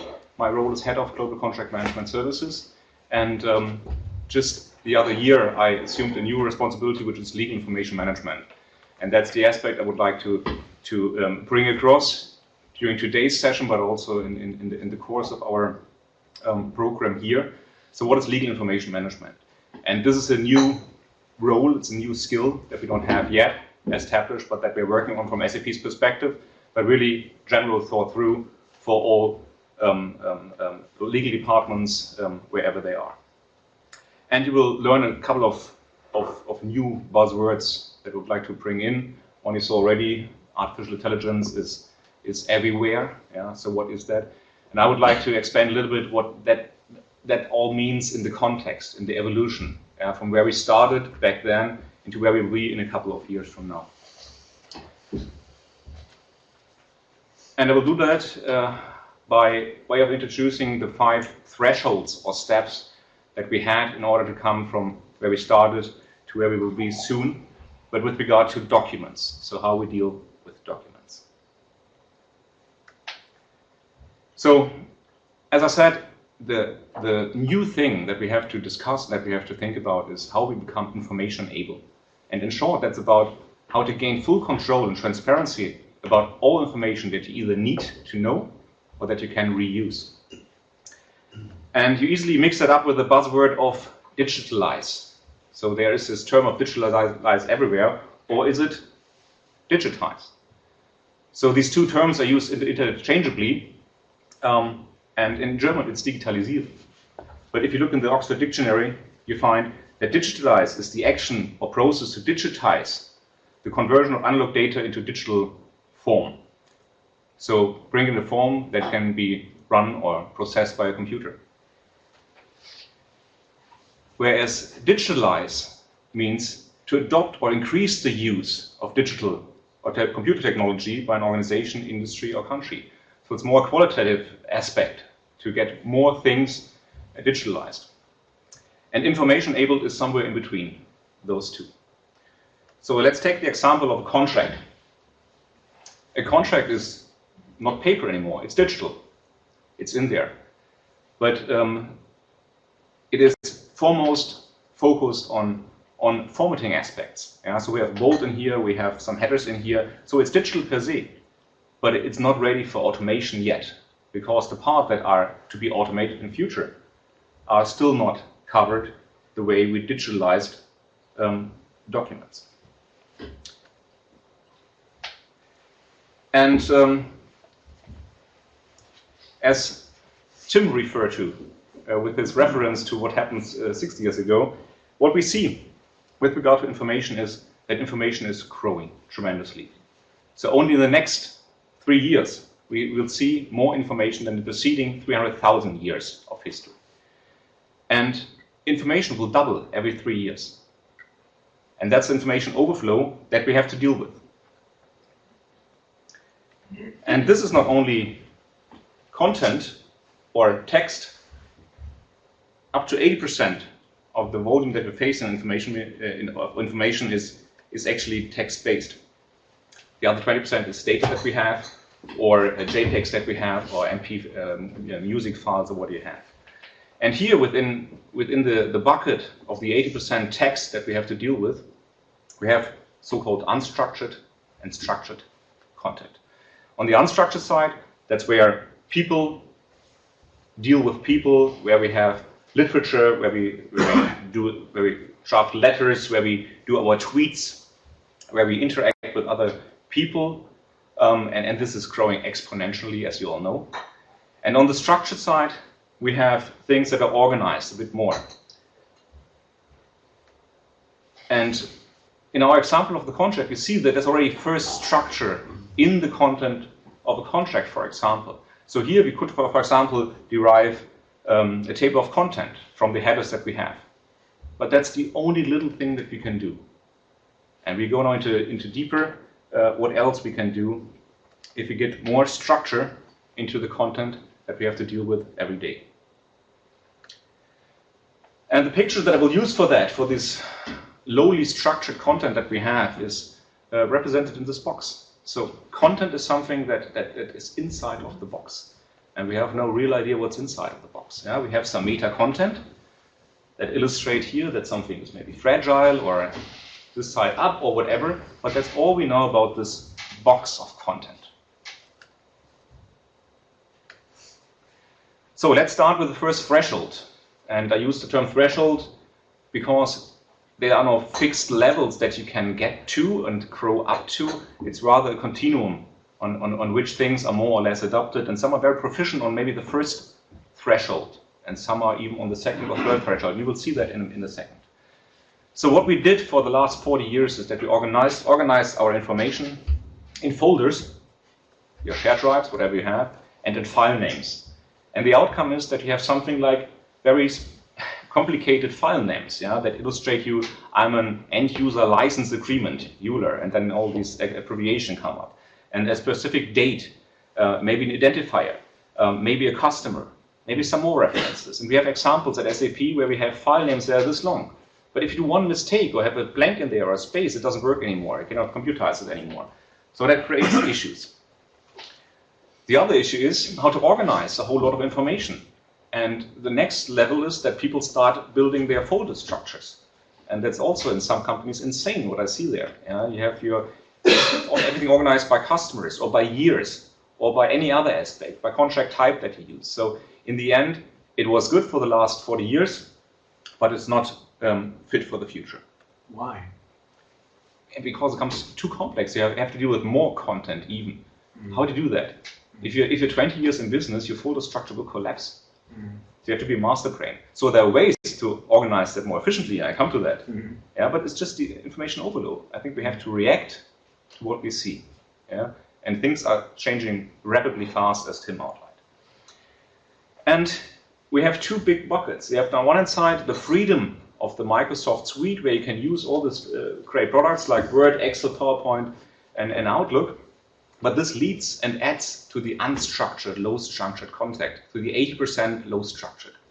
Yeah? On the other side, we have the IT with their systems, with their enterprise content management system, and other systems.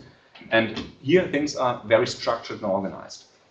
And this is something we have to work on during the program, to understand the terms and the constraints that we currently have in order to overcome them. And how we did that in my team is that we have the one hand side the well-organized and structured ERP systems or other solutions that you can use. And where there is nothing, we have to build something. And that we did in a project. It's called LEX, Legal Excellence. And here we started to build our own tools where there is nothing. And don't think it's only doable by SAP because they're an IT company. I did it myself with my own folks in my team. And I know other companies that did that as well. Yeah, it's just a different mindset, how you approach things and how you deal with the complexity that's in front of us. And we found a solution I would like to share with the program, or within the program, the steps that we do in order to become information enabled. We see the pain and we have to solve it. And if there's no solution out there, I have to build one. That brings me to the next step or threshold, to the document management systems that we all use, I'm pretty sure. And here, using the same analogy of the box, we were very clever. We gave just the box a little identifier. And this little identifier allowed us to add as much metadata as needed to the document. So now we have all this information on what this exactly is, taken out of the file name and put into the document management system. That helped. But the limiting factor was still maintaining the documents, changing documents, working on the document together. We still did this within our folder structure. Even everything's organized in document management system, it's hard to find that. You can find by search or the last files I worked on. There are means to get to access to this information, but it still pretty much depends on how you organized yourself within this tool. And the other thing is that we still use emails to exchange on the documents. Yeah? Can you give me this one document? Somebody will go into the folder, grab it, attach it to an email, send it out. And that's not fit for the future as well. So what we did is we built a little app on top of our document management system that represents, for example, here, the work item of one of the members of my team, which is Anke, and Anke is in charge to deal with templates. Her role is to take an existing template from the legal department, quality check it, and upload it to our contract management solution. So you see here, easily, one of her tasks is to process items. And there's one that she's currently due for working on. Going in, we use simply a filter on the massive amount of data that we have stored in our document management system. And by the little filter, which is represented by this processor, is me. Yeah? Anke finds the one thing that she has to work on. She picks this slide, and now she is in our app that gives her all the information about this specific document. All the metadata is now available for her at one glance. And now she can perform from here her tasks. She can either take ownership, work on that, or go into the document, which are stored here. And they're all identified by this little ID in front of the document. So we can give it to translation services and receive it back. And the system knows I'm the same document, I'm just translated. Yeah? So I'm a child of the original document. So everything stays in the same environment. And with that, we improve the status quo tremendously. But probably now you're interested in what comes next, because that's probably pretty usual for you still. The next is we would like to open the box and go into the content and structure the content that's in the box. And the way we do that is, again, a huge paradigm shift. Over the last, I know how long Microsoft exists, we used Word for editing. Everything was done in Word. Word for us is a black box. We cannot look into Word. We can count the words that are in Word. Yeah, you can have maybe a table of content, but the formalization or the format that is used in Word is rather adding complexity than reducing complexity. So what we have to do is first we have to de-wordify. That's our new term. Also a term I'm going to preach. Yeah, to get out of Word and into an online editing. Yeah, where we deassemble the entire document, the contract, into its core components, into the clauses. And just look into the clauses. And these hundreds of thousands of clauses that we have are structured by attributes. And the attributes can be used to assemble new documents as we go. And you will see that in the next app that we built. Here we have a transaction. And for example, the task is to create a new contract for procurement. And you see that coming in here. We just pick one out of our list, the document that I have to work on. And what you see here is looks and feels like an editor, could be Word, but it's an online editor. And what's highlighted here is that we have now cut the contract into its clauses. And here you see the clause. And now I can easily provide alternative clauses on the right-hand side from which I can pick and choose. And it's just an illustration of what we can do now with contracts. We cannot only allow people to pick and choose the right clauses for their purposes. We could also open up a full self-service scenario where people can help themselves, where we can monitor and measure all aspects of the contract. We know which clause has been changed most. Yeah? We can also weight clauses. We can say this is a very critical clause. Yeah? And maybe you can measure all the clauses on the scale from -10 to +10.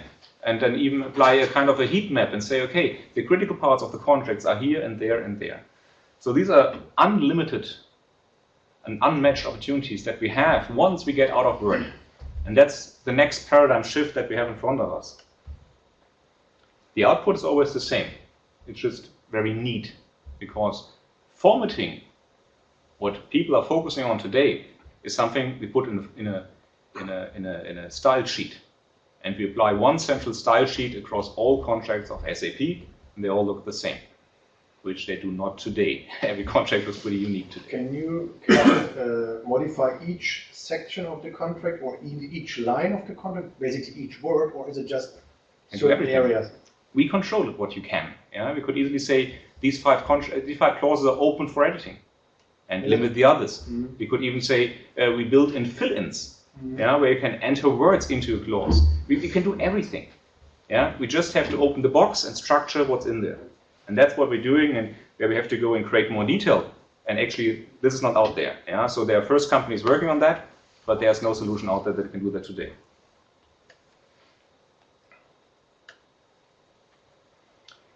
The next step on our evolution would be, and that's a very interesting, thrilling point that we're going to discuss also in Zurich with our gurus from the contract simplification world.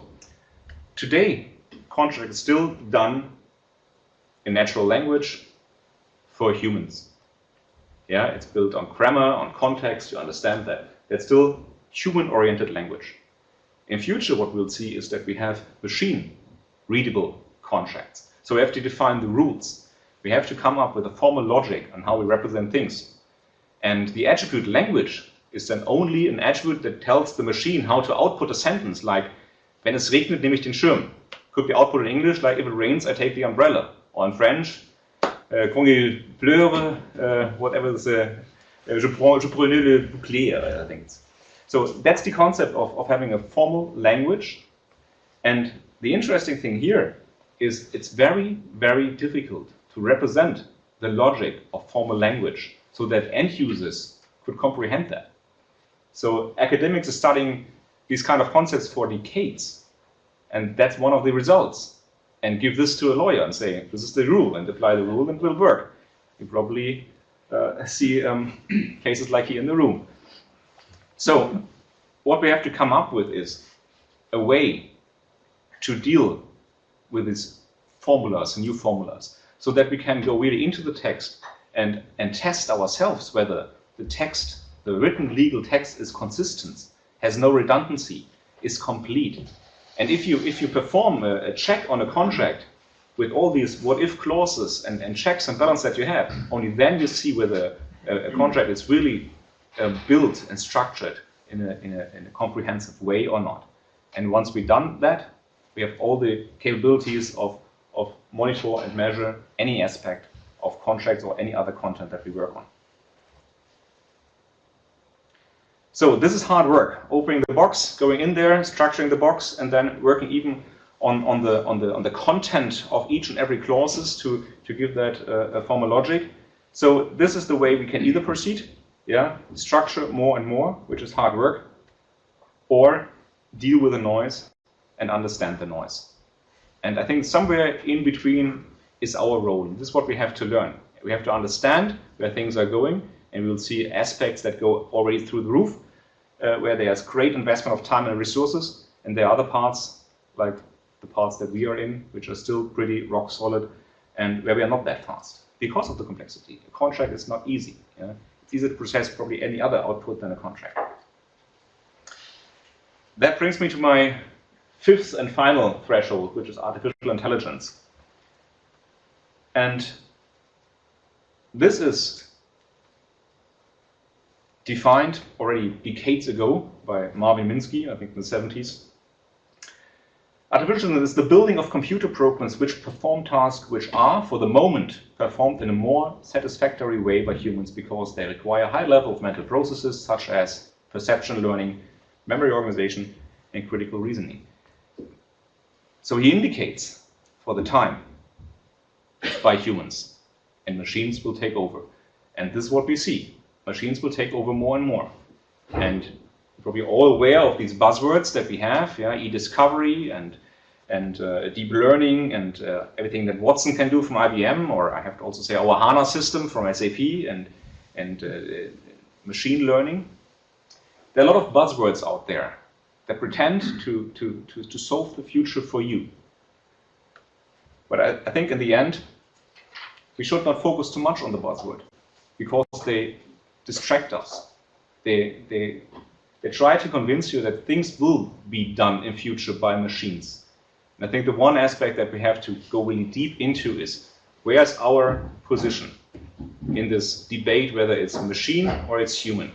And somewhere in between, somewhere we have to set the cursor and place ourselves and say, this is where we are. And therefore we have to understand what this continuum is and where we fit in.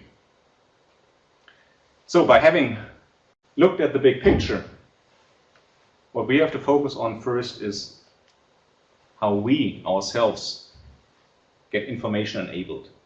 And what is required for stellar outcomes is that we have motivated people that know their business and are open to new technology. And only with those people we can build the solutions of the future.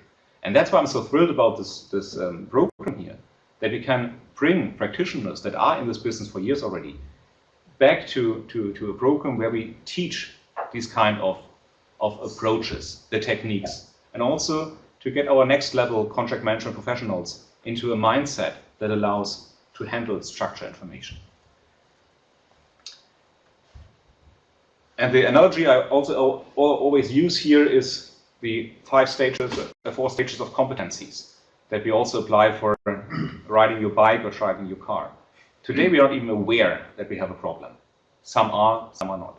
So most of us are unconscious incompetence. We don't have the skills required in order to be structured and build the future solutions. And I refer here always to Tim's word about the knowledge worker that we are today and the way we transform into the application worker that we need to be tomorrow. And become there by way of having this structured information mindset. So the next, obviously after today you are consciously incompetent, sorry to say, but that's the state that we are in, right? We know that we don't know everything, yeah? But from here we have to work hard to assume the skills and competency that we need to get to the next level, which is conscious competence. And once we reach that, and that can be pretty fast, we apply these technology and these skills wherever we are as kind of a second nature that we have. And then we are unconsciously competent, like driving a car, I know, shifting the gears all at once. And that's the level we have to get to. And this leads to the end of my presentation, which are the 5 takeaways that you have from this session. First of all, what is information enablement and why is this important?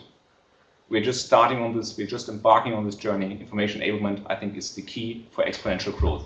Whatever happens out there is based on information, and the way we deal with information is the key. What is document management and what will change in future? So what are the next things that come here? Why is de-wordification so important? Yeah, I think that's the paradigm shift we have to take next. Yeah, and we're all preparing for that. And what is in SIM mindset, yeah, structured information mindset, and why is that important? And last but not least, we have to take this challenge on. We have to understand the stages of competencies and have to learn this new skill in order to survive in this very fast changing world. And with that, I come to the end of my little teaser and hope to gain some interest in this part of the program. Thank you very much. Any questions to Kai? When you speak about the document model, I find it very interesting to translate the words into machine-readable language. From Ulrich, we heard in the beginning that there is a module in the program on contract visualization.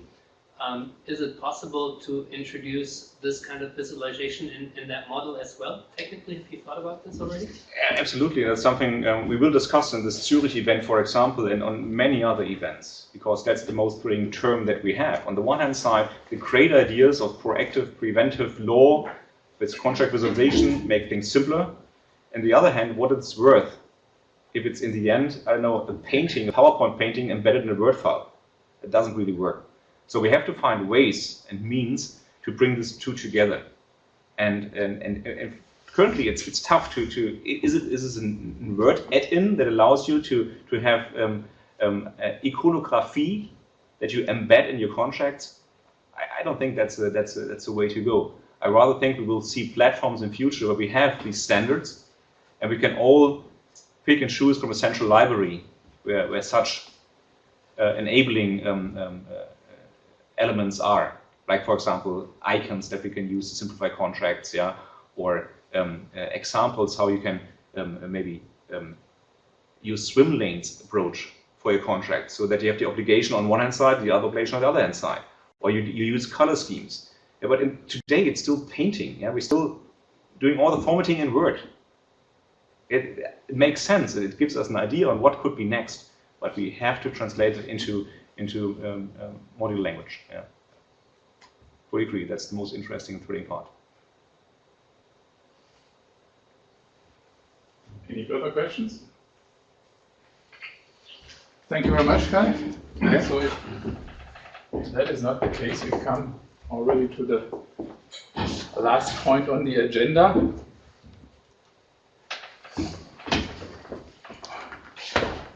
Which is the panel discussion. And for that we need, I guess, 5 minutes in order to place all the people here. And maybe one word to the people on the internet. You do have the chance to talk to us as well and get in contact with us. You can place questions. Pardon? Directly in the chat. Directly in the chat room. And we watch that carefully. So if there is any question on the internet, we will address it here. So please make use of it. So let's just build the... So we will be back in 5 minutes.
Dann sind wir wieder online.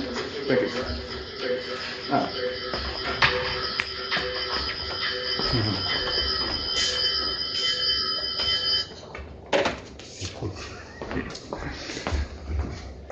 And on video. Okay. Yep. Ready to go? Perfect. So let's start the panel discussion. Well, I think almost, no, not everybody. Let's introduce the panel first then, because not everybody has had the chance to have a test lecture yet here. Carl Jakob has done the test lecture already, so I don't have to introduce himself. Next to him, Dr. Hammes from PricewaterhouseCoopers. Maybe you say a word on yourself, to introduce yourself. Yeah, I'm with PwC, as Ulrich just mentioned.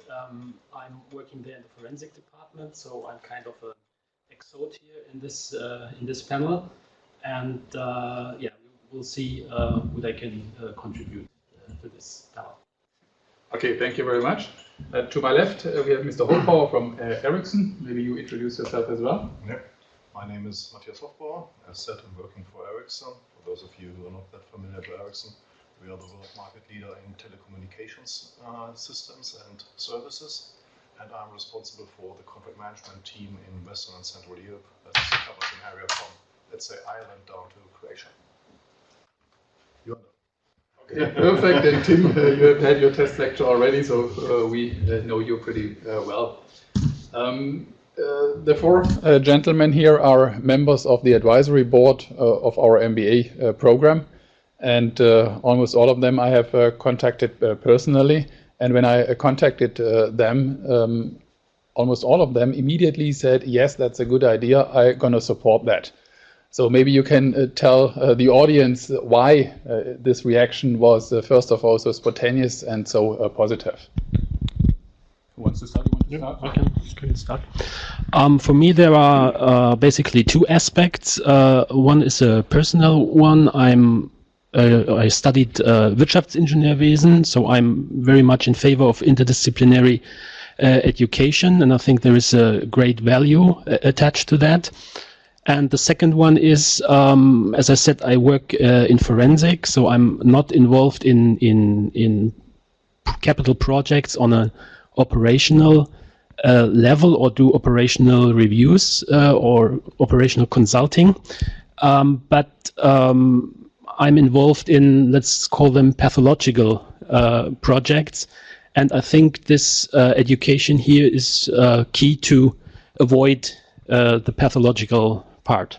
So that you are running out of business then? I don't think so. There is lots of other business to do. Okay, Kai. Yeah, maybe just to add to that, we mentioned it before, this contract commercial management is a pretty new role, and it's of high importance. And there is no classical way to become a contract manager. Most of us become a contract manager by chance. And I love that. Yeah. So I started as a lawyer, but soon recognized without contract management, we don't have this asset contract under control. And if you have to describe what a contract is, it's the main and only asset of a company. Besides the brain of the people that you maybe employ, it is the contract. It shows the obligation and the rights that you have. Simple as that. And it's underrepresented in any way we have set up our businesses today. And this has to change. And the best way to change it is by a very structural approach to educate people in a structured way. That's why I'm supporting ICCM and their ways to standardize things, and also the ICCM here in Dresden. Okay, thank you. Matthias? Yeah, the reason why I immediately said yes is a very practical one. My team is growing, which is very, very nice. So in the last 3 years, it nearly tripled. So we are around 30 people in the meantime. But I'm always struggling to find good contract managers. That's really a rare resource. And via this MBA course, I hope that more and more people will become interested to get a contract manager and then do really contract management. Because also what happened and what I had to find out in several interviews is that people come to me stating they do contract management, but when I ask them, what did you do? Yeah, I checked POs and checked order acknowledgements. I said, that's definitely not contract management, at least not to my expectation. And as Kai said, so this is somehow also to standardize what contract management is about. And that's why I'm fully supporting this. Thank you. Tim, why are you on board? Well, I think inevitably I would endorse everything that's been said. I think whether it's trying to get away from an environment and a world where we're just endlessly conducting post-mortems on why things failed, or whether it's around, as you said, creating a cadre of employable people, or to Guy's point, that we just need to get better at managing these core assets and recognizing and understanding that they are core assets. And I think the only thing I would add to that is the importance of providing a level of status to those who do go down this path. I think the ability to be able to emerge and actually demonstrate that we have a master's program in contract and commercial is tremendously important. We were talking at the break about the tendency otherwise for a lot of our members sort of try to pretend they're quasi-lawyers even if they're not. I was observing that actually quite a lot of our members seem to be more lawyerly than the average lawyer, because they have no innate status. It's very difficult to describe what being a contract or commercial manager entails. So I think this issue of structure is really important to people's confidence, their status, and their readiness to step up and demonstrate that in front of their colleagues around the business. Now I would like to come a little bit to the development of contract and commercial management from the past, nowadays, and looking a little bit into the future. And just yesterday I did attend the ICCM members meeting in Germany, which was held in Berlin. And obviously those member meetings are taking more often place right now. So something is growing there. And yesterday there we also got this brochure here, which is a kind of benchmark 2015 on contract and commercial management. And if you look at the picture down there, obviously something is growing. Tim, any idea what that should mean here? Well, as you know, Ulrich, the future is absolutely about contract and commercial management. In fact, many organizations of the future probably won't need anybody apart from contracts and commercial managers. If we look at the logic of the way that the world is evolving, not only through the technologies, but in fact through this increased trend for businesses to outsource the guts of their organization. I mean, this goes back to 1938, and a Nobel Prize-winning economist and lawyer, one of the founders of the School of Law and Economics at Chicago University, Ronald Coase, who wrote a seminal treatise in 1938, The Nature of the Firm, in which he made the observation, no entrepreneur worthy of the name would ever employ anybody, because employing people gives you too much inflexibility. And he was presenting the point that from an economic point of view, you don't want to hire in the rigidity of a particular skill set, that it is far smarter to buy what you need from the market when you need it. Because what you need is going to change, the volume of what you need is going to change, the intensity of what you need will change. And he was writing this in 1938 when he was saying the speed of change in 1938 is such that we really cannot afford to employ people. We need to employ skills and capabilities. Well, that's all fine. And of course, he recognized in 1938 that there was a big inhibitor to his economic theory. And that was that we lacked the technology to make such transactional activity efficient. Today, we don't lack that technology, and it is going to continue to transform the way we think about things. After all, just think about the way that asset ownership is shifting. How many years will it be before, even in Germany, people don't own a car? Where they're just renting a car when they need it, because we don't want a lot of redundant assets sitting on a bench. And that's essentially, I think, the opportunity and the challenge. But one thing will remain, and that is the need to identify, recruit, and oversee the performance of those networks of suppliers. So perhaps the one thing that survives is contract and commercial management.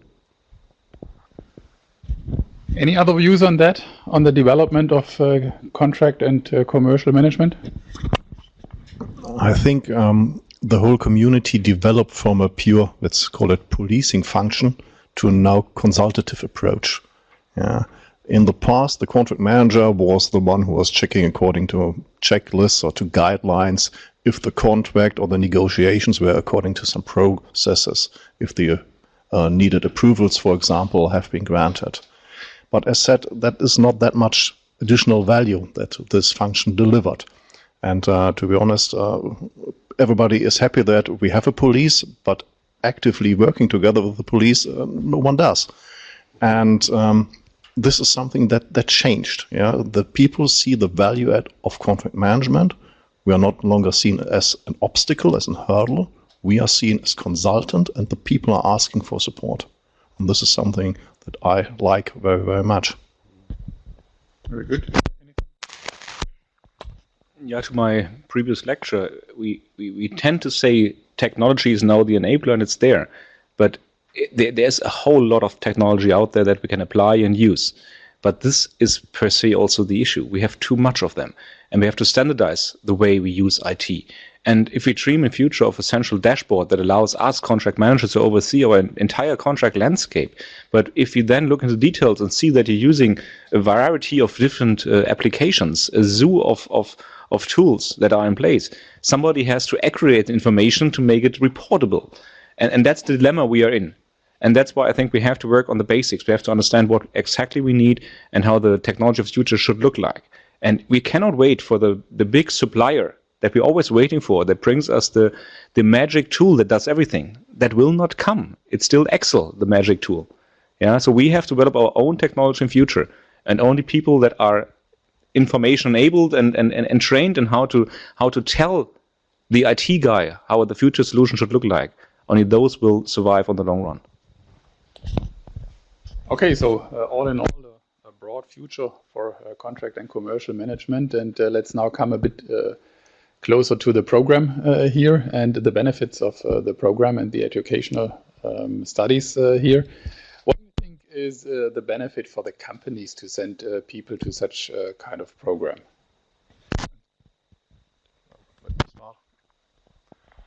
I think for the companies, it's important to build up their own resources, to skill up their teams. Within my team, for example, the average age of a contract manager is 44, which is, from my perspective, quite old. Though I'm a bit older than that, but doesn't mind. I would like to have more younger people in. I would like to have more women in my team. Currently, we have around 20% females only, because I'm aiming at having a heterogeneous team. But for the companies, it's quite difficult to build up those resources. As the junior people, they might struggle when they face the customer, when they get first times in very, very tough negotiations. And if then a mistake happens, this could cost a lot of money. So the contracts that the contract managers within my team are working on, they are worth up to €1 billion. And if they do one mistake, and which costs around 1% only, you can count yourself how much money that is. I always say the contract manager is kind of the goalkeeper within the team. It's extremely important that we defend. We also should start the attacks. But if the goalkeeper makes a mistake, then it's always painful. And so I think the companies are then in a position to really look for younger people, and they know that those people who participate in the course are really skilled up to the up-to-date version of a contract manager. This is really the most actual way you can work. Okay. And anything to be added? Yeah. Yeah, I think we heard from Tim that there is a great share of projects that underperform or finally fail.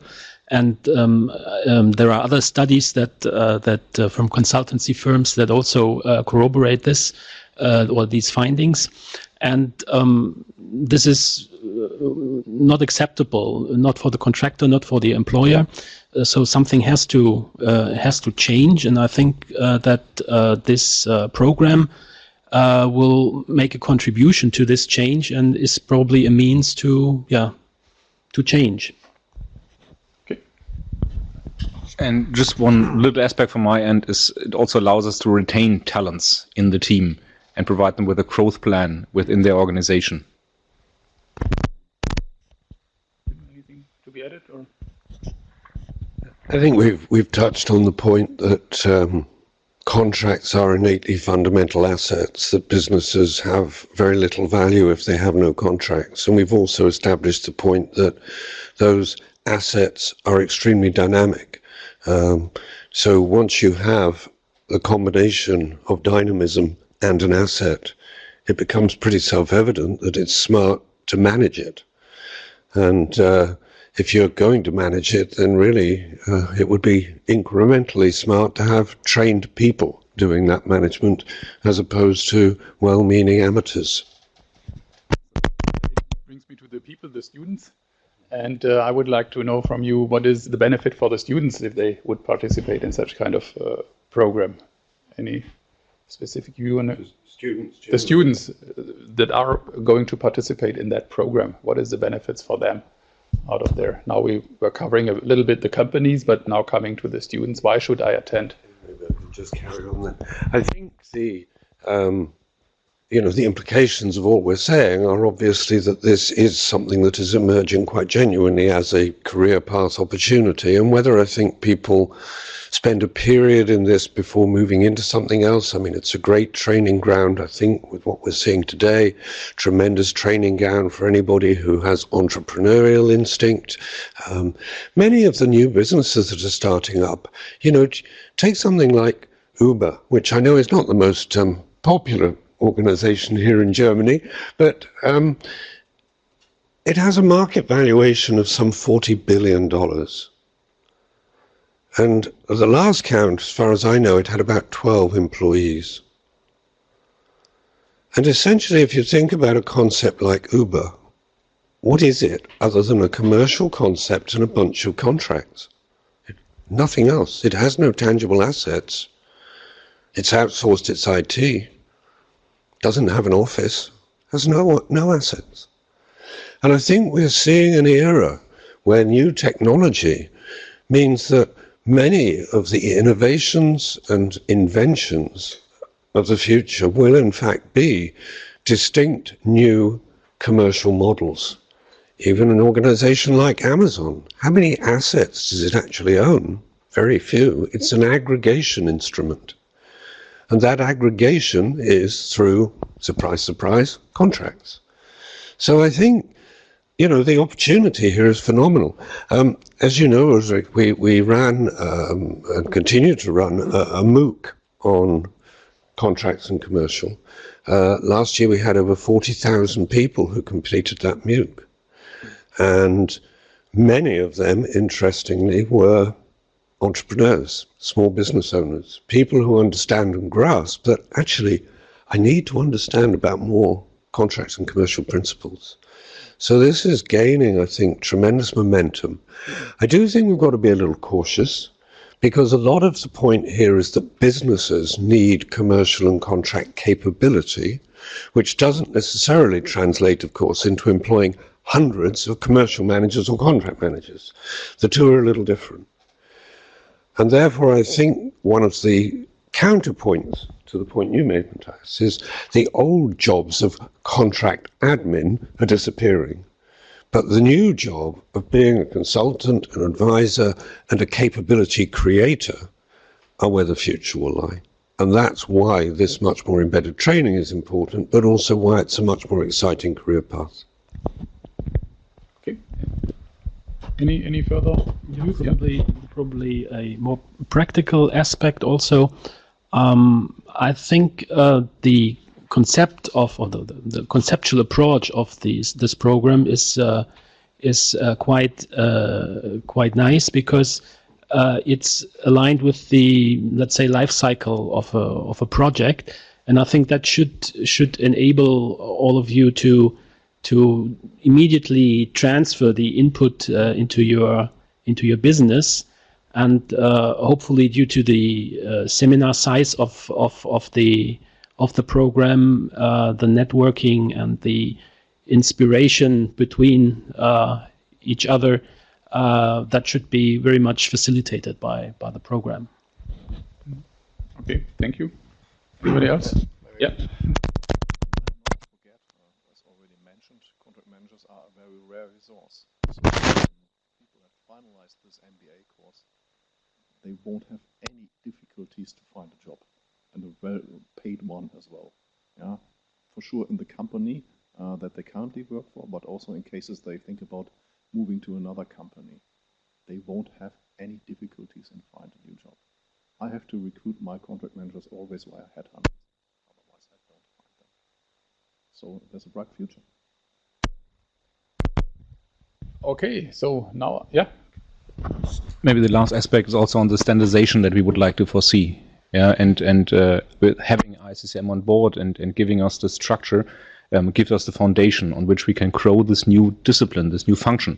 And to your point, this makes it easy to just go from one company to the next company and take on a new job, because the skill set is exactly the same. And what we teach here is so relevant and so out of the daily work that we do. Most of us are practitioners, so we bring all these aspects in, and probably the song I'm going to sing during my lecture is already enhanced, because things change so fast. And I think that's what makes it really thrilling. Thank you. Now I would like to open the floor for discussion and questions. And we also look again to our participants in the internet if there is anything coming in. So any questions to any one of us, either on the program or on the context or anything else? Yeah. Do you have any idea, like, let's say 2, 3, 4 years down the road, how would your average student look like? You know, what profile are you looking at? What do you think?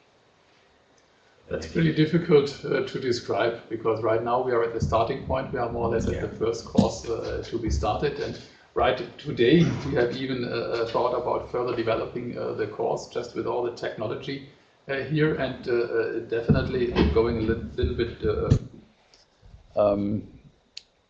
from the students more to the course itself, but I will come back to your question.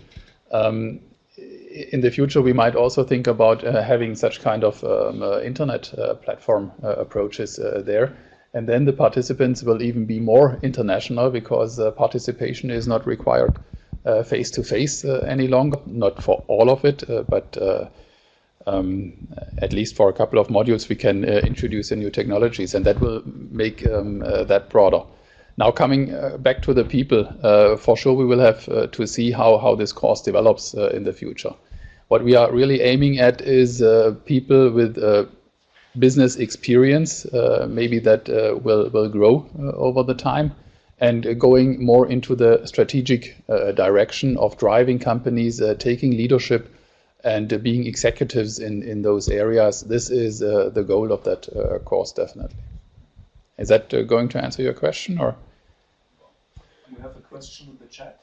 Yes. So I just say, how many students have already enrolled for the MBA course, and respectively shown interest in attending? Okay, that's a good question as well. Unfortunately, no one can sign up right now, as we still have the ongoing accreditation there. So therefore, everything is kind of on hold. We do have interested people that are ready to sign. I think it's about 6 or 7, something like that, right now. We have a pipeline of further interested people which are waiting right now. What's going to happen with the accreditation and so on. So that's more or less the current picture. Would you mind if I just go back to that previous question? Not at all. Not at all. I think it's a really interesting question. I'm going to answer it, if I may, a little bit around perhaps characteristics as opposed to necessarily age or whatever, because I think the age will be quite diverse. I think there will be those who perhaps have quite significant experience, 15, 20 years, but who really want to bring this discipline and status and just are fascinated by their career path and what this could represent. And there will be others, I'm sure, who maybe got more like 2 or 3 years experience and see this as a way to propel their career. But I think one of the fundamental things with this is that in general, it's going to be people who like breadth rather than depth. I think one of the fundamental points about contract and commercial is that people in this role, to be truly effective, they need to be synthesizers and aggregators. They need to be people who like an environment of contention, but can operate constructively within it. They're going to be people who want to find innovative win-win solutions. I think it's an interesting, if I may just divert for a moment, I think it's an interesting challenge around the correlation between this discipline and that of traditional law, because they are not, in fact, naturally particularly good bedfellows. Legal understanding and awareness is really important, but acting like a lawyer is not. As one law school dean explained to me recently, when you go to law school, you do not learn win-win. It is alien to the concept that's typically taught in law today. I think equally those with a finance background, very often they're not given any depth or rather breadth when it comes to thinking about finance in the terms of, say, its social impact. They don't, as lawyers don't, have any training in things like behavioral economics. Yet these are the fundamental sort of things, I think, which make for good contracts and commercial management. It is that breadth of understanding and grasping the portfolio of stakeholders that are involved, understanding what's going to influence their behavior and how they can either be brought on board with your project or derail the project. And so it is going to appeal to people who like that broad thinking, who have wide, I think, social, political antenna and interest. And that, I hope, sort of answers your question, but with a slightly different hat on.